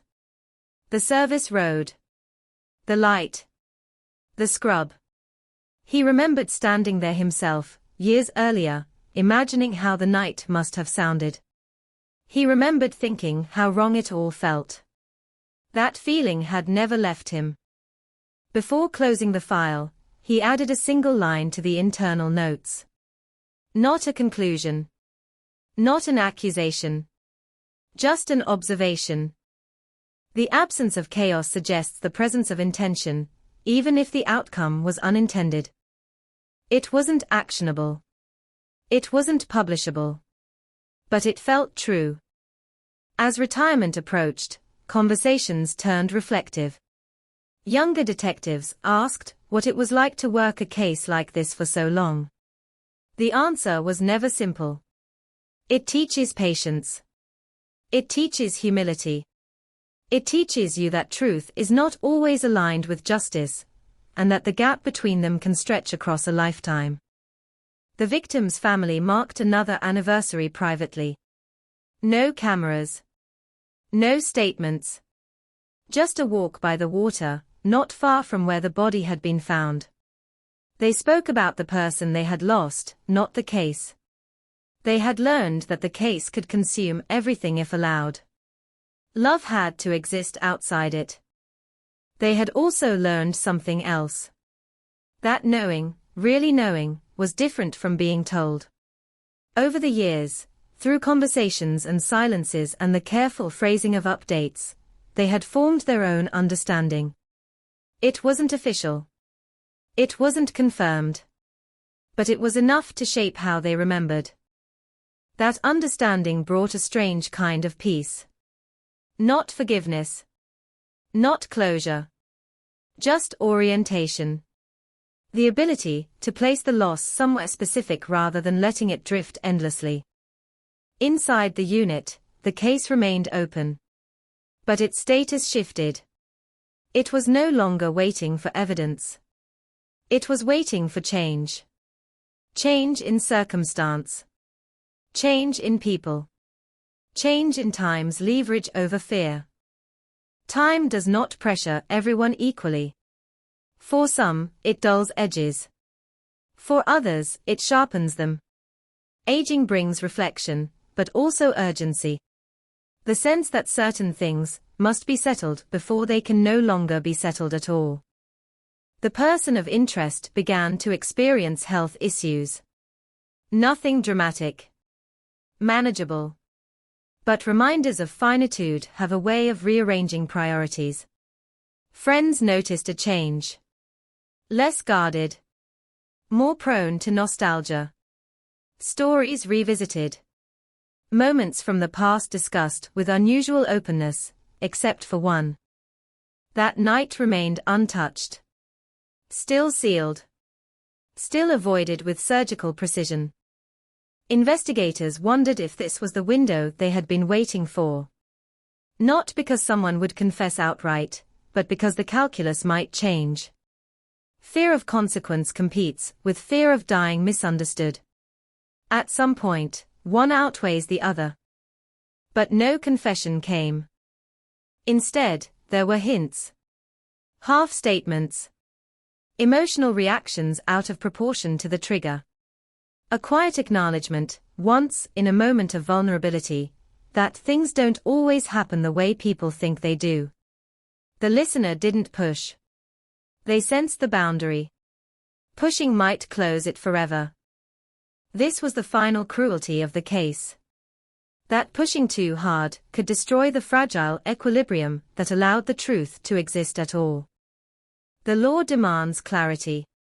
Human experience rarely offers it. As the decades stretched, the case transformed into something almost philosophical. A study in how much can be known without being said. In how stories survive not because they are told, but because they are withheld. The investigators, the family, even the person of interest were all bound by the same gravity, orbiting a moment that none of them could escape. Sydney itself seemed complicit in the forgetting. New generations passed through the places involved without context. The service road was just a path. The car park just a structure. The cafe just another storefront. The city had done what cities do best, absorbed the past into its present without explanation. And yet, for those who knew, the past remained close. Not as spectacle, but as pressure. A constant reminder that some truths are not lost. They are contained. The review panel issued its findings. The case would remain open indefinitely. Not because it was expected to be solved, but because closing it would imply something untrue, that there was nothing left to learn. The wording was careful. Deliberate. It left space. Space for time to work. Time, after all, is the only thing that hasn't failed this case yet. It has stripped away distractions. It has softened denials. It has narrowed the story to its core. One meeting.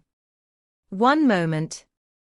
One decision that could not be undone. Everything else, the movement, the cleaning, the silence, came after.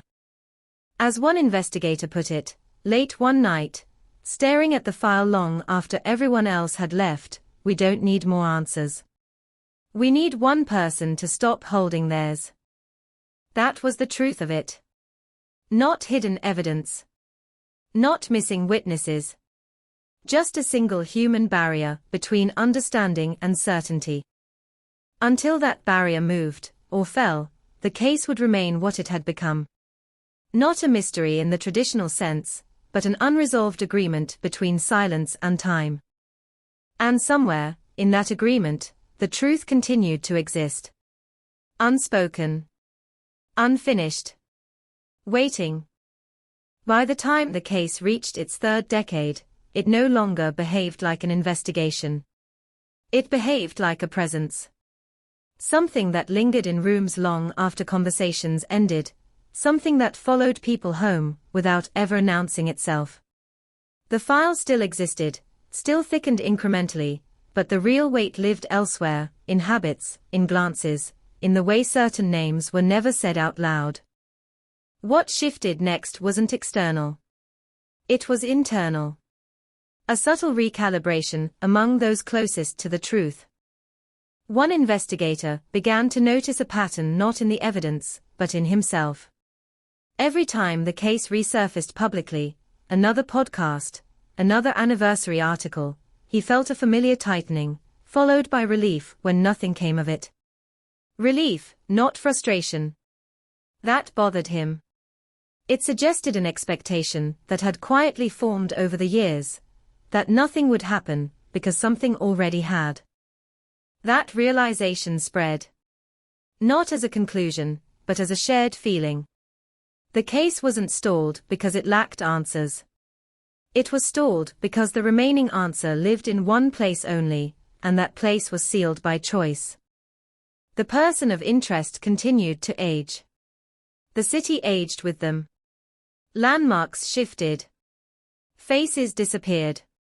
The version of Sydney that had existed in 2007 was now archival, accessible only through photos and memory. Time had done its work too well. Context was eroding, making the truth harder to explain even if it was spoken now. And yet, something unexpected began to happen. The person of interest started telling stories. Not about the case. Never about the case. But about that period of their life. About stress. About mistakes. About a sense of being out of control back then, of making decisions they wouldn't make now. These stories were framed as growth, as reflection. People do this as they get older, stitching meaning into their past. But the consistency was notable. That year. That season. Always referenced indirectly. Always with a tone of quiet regret. Regret is not admission. But it's rarely random. Friends noticed an increasing preoccupation with legacy. Questions about how people are remembered. About whether one bad moment defines a life. About whether intent matters more than outcome. These conversations weren't philosophical. They were personal. Urgent. As if time itself had become an adversary. At the same time, the person of interest began to simplify. Downsizing possessions. Closing accounts. Letting go of things that tied them to earlier versions of themselves. This, too, could be ordinary. But in the context of the case, it felt preparatory. Like someone clearing space. Investigators noticed another shift. The digital monitoring they had quietly maintained showed a change in behavior. Less checking of news. Fewer searches. The vigilance that had once been constant began to loosen. That was unexpected. People who carry secrets usually tighten their grip as time runs out, not loosen it. Unless the secret itself is changing shape. One theory emerged cautiously. What if the person of interest no longer feared exposure as much as misunderstanding? What if the greatest risk, now, was that the story would be told wrong, after they were gone, without their voice to shape it? That fear can be powerful. Powerful enough to make people speak when nothing else will. A senior investigator suggested a final approach. Not an interrogation. Not an accusation. An offer. The chance to record a statement, not for prosecution, but for the record. Sealed. Conditional. To be opened only under specific circumstances. It wouldn't promise absolution. It wouldn't guarantee silence.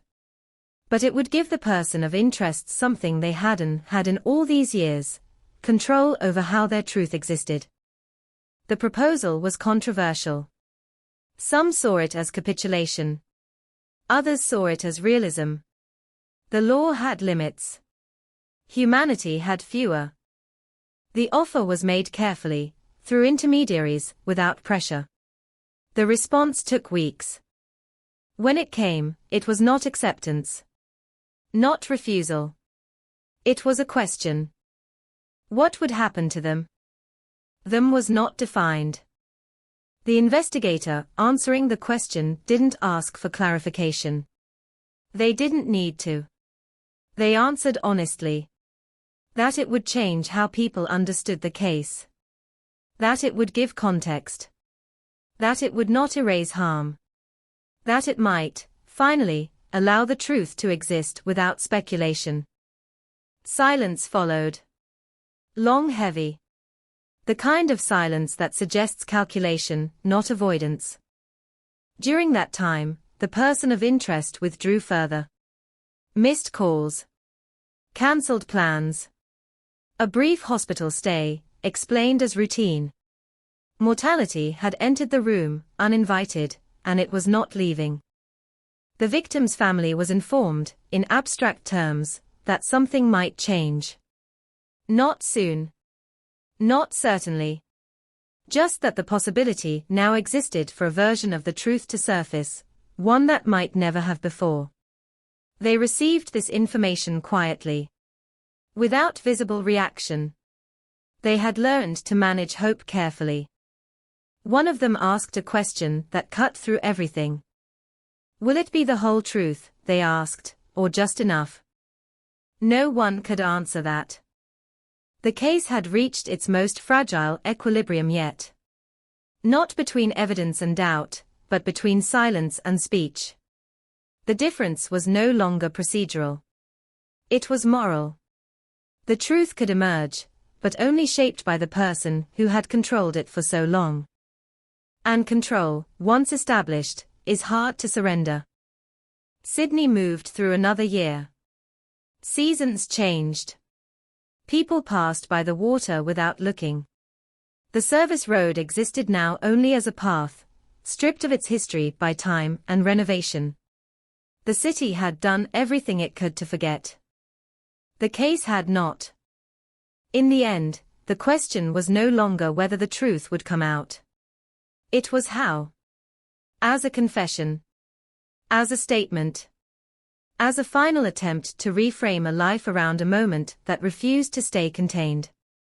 Some truths arrive like explosions. Others arrive like whispers. This one, everyone sensed, would be the latter, if it arrived at all. And so the waiting continued. Not passive. Not hopeful. Just attentive. Because after all these years, the truth was no longer hiding. It was deciding. The decision, when it finally came, did not announce itself. There was no call in the night, no urgent message, no dramatic turn. It arrived the way most irreversible things do, quietly, wrapped in routine, almost polite. A sealed envelope was delivered to the unit on an ordinary weekday morning. No return address. Handwritten name on the front, steady but uneven, as if written slowly, deliberately. Inside was not a confession. Not yet. It was consent. Consent to speak. Consent to be recorded. Consent to place something on the record that had never existed anywhere else. Conditions were attached. Specific. Careful. The statement would not be used for immediate prosecution. It would not be released publicly without review. Certain names would be omitted. Certain details redacted. The law would still decide what the law could do. But the story, their story, would finally be told. Investigators read the letter twice. Then a third time. No one spoke for a long moment. This was the edge they had been circling for years.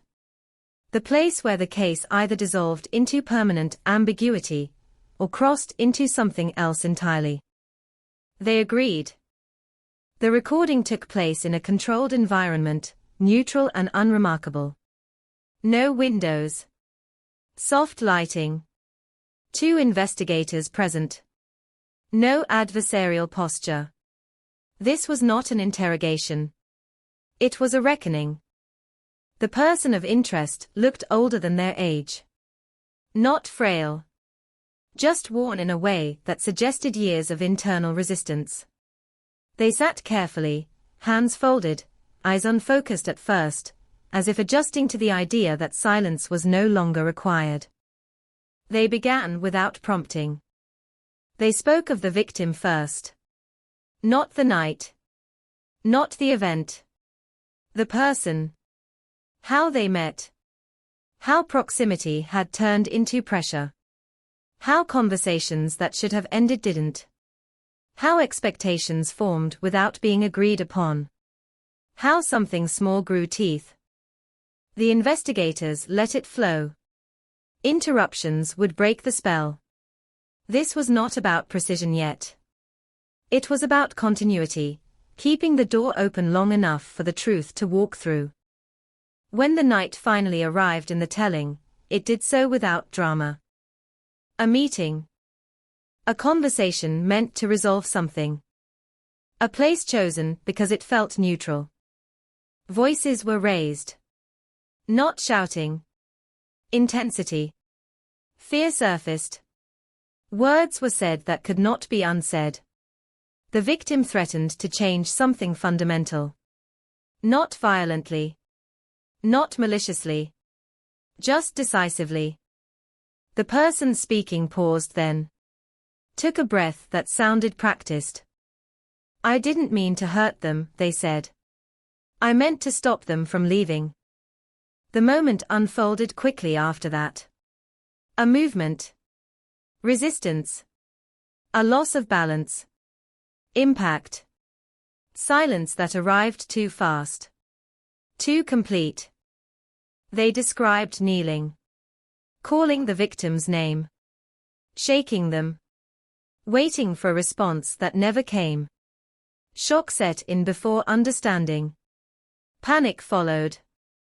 Then calculation. I kept thinking if I could just fix the scene, they said, I could fix what happened. They spoke of moving the body. Of choosing the service road, because it felt anonymous. Of taking the phone, because it knew too much. Of wiping surfaces not with expertise, but desperation. Of returning the car, because its absence felt louder than its presence. Each detail landed heavily, not because it was new, but because it aligned too cleanly with everything the case had already suggested. They admitted to standing there afterward. Watching the water. Waiting for something to undo what had been done. Nothing did. I didn't leave because I didn't care, they said quietly. I left because staying meant admitting there was nothing left to do. The room remained still. The investigators did not interrupt. This was not the moment for clarification. That would come later. They spoke of the years after. The vigilance. The fear. The exhaustion of managing a life around a single night. The guilt that never resolved into confession, because confession felt like destruction, not accountability. The belief, right or wrong, that telling the truth would erase more lives than it restored. I told myself it was an accident, they said. And I believed it. I still do. But I also know I caused it. That sentence hung in the air, heavy with contradiction. Accident and responsibility sharing the same space, refusing to cancel each other out. When the recording ended, no one moved for a long time. This was not closure. It was not justice. It was something more fragile. A truth shaped by fear, regret, and control, offered late and conditionally, but offered nonetheless. The legal process would follow its own path. Prosecutors would review. Statutes would be weighed. Limitations argued. Outcomes uncertain. Everyone in the room understood that this statement might never result in charges. But the case had changed irreversibly. For the first time, the unanswered questions had a voice.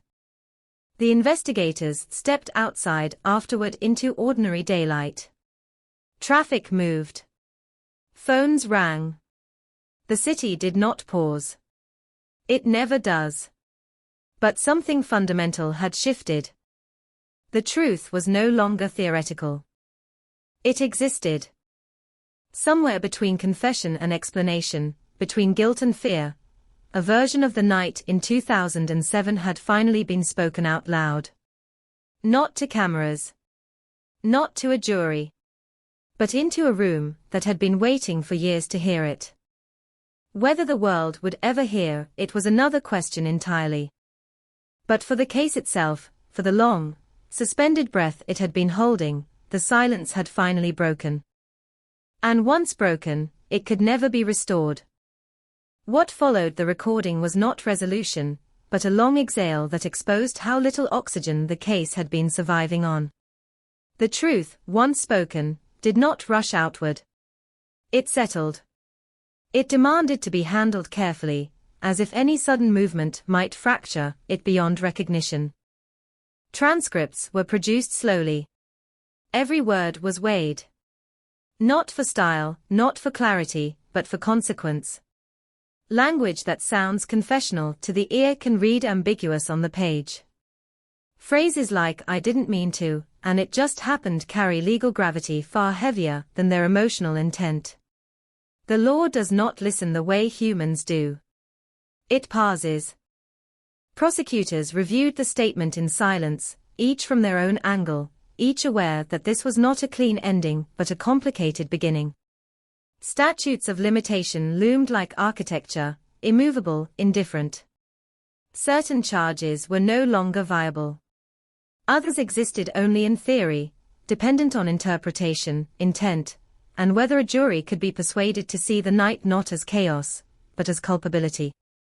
The word manslaughter was spoken. Then negligence. Then obstruction. Each term hovered briefly before colliding with time. Too much time. Time had insulated the truth even as it preserved it. Outside the process, rumors began to move. Not the content of the statement, that remained sealed, but the fact of it. Whispers that something had changed. That the case was no longer waiting. Journalists called.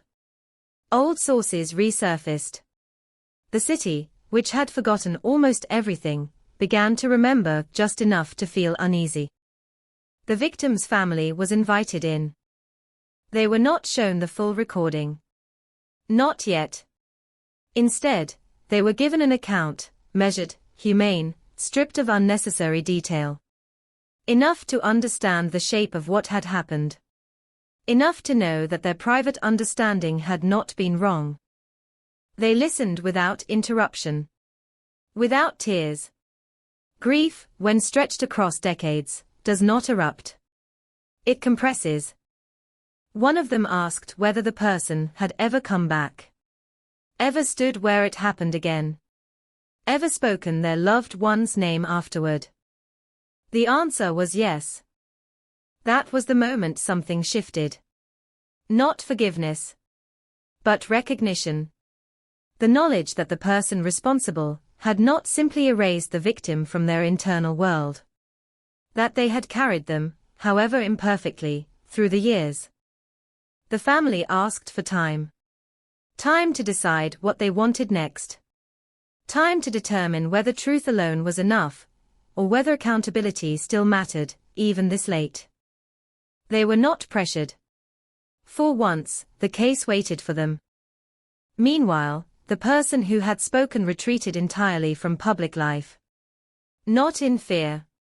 In relief.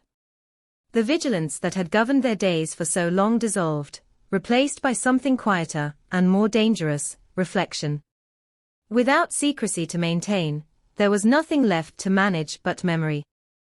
Health declined. Rapidly now. The body, released from the discipline of concealment, began to fail in ordinary ways. Hospital rooms replaced living rooms. Silence returned, but it was different this time. Not defensive. Just final. Investigators debated what to do if death arrived before the legal process concluded. Could the statement be released posthumously? Should it be? Would that serve the family, or simply satisfy the public's appetite for narrative? There were no clear answers. Only trade-offs. In the end, the family made the decision. They asked that the statement be acknowledged publicly, but not broadcast in full. They wanted the truth on record, but not sensationalized. They wanted the case named for what it was, but not turned into entertainment. They had waited too long to allow the ending to be taken from them. A carefully worded announcement was prepared. After an extensive review, authorities stated, the investigation into the 2007 Sydney case had reached a definitive understanding of events. No charges would be filed due to legal constraints, but responsibility had been established through a recorded statement.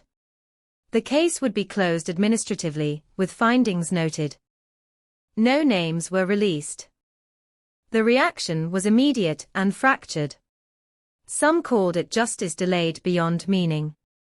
Others called it accountability, in the only form time had left available. Online forums lit up with speculation, anger, relief. Armchair experts argued intent. Headlines used the word solved, though nothing about the ending felt clean. The person responsible died 2 weeks later. The timing was not lost on anyone. Obituaries made no mention of the case. They rarely do.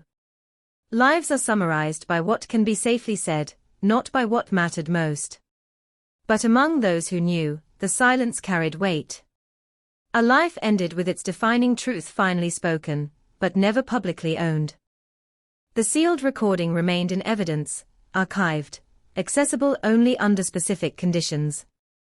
It would not vanish. It would not circulate. It would exist as the case itself had existed for so long, present, contained, heavy. The investigators gathered one last time. No celebration. No ceremony. Just a quiet acknowledgement that the work, such as it was, had reached its limit. They had not delivered justice in the traditional sense. But they had delivered something rarer. Clarity. The service road no longer existed. Redevelopment had erased it entirely. A new structure stood in its place, glass and steel reflecting the sky. People moved through it daily, unaware of what had once happened there, unaware that the ground beneath them had carried silence for years. That is how most truths end. Not with reckoning, but with absorption. The case file was closed. Not because nothing remained, but because nothing more could be done. And somewhere between the words accident and responsibility, between the law's reach and humanity's need, the truth of that night finally settled into history, no longer hunted, no longer hidden, but permanently unresolved in the only way that mattered.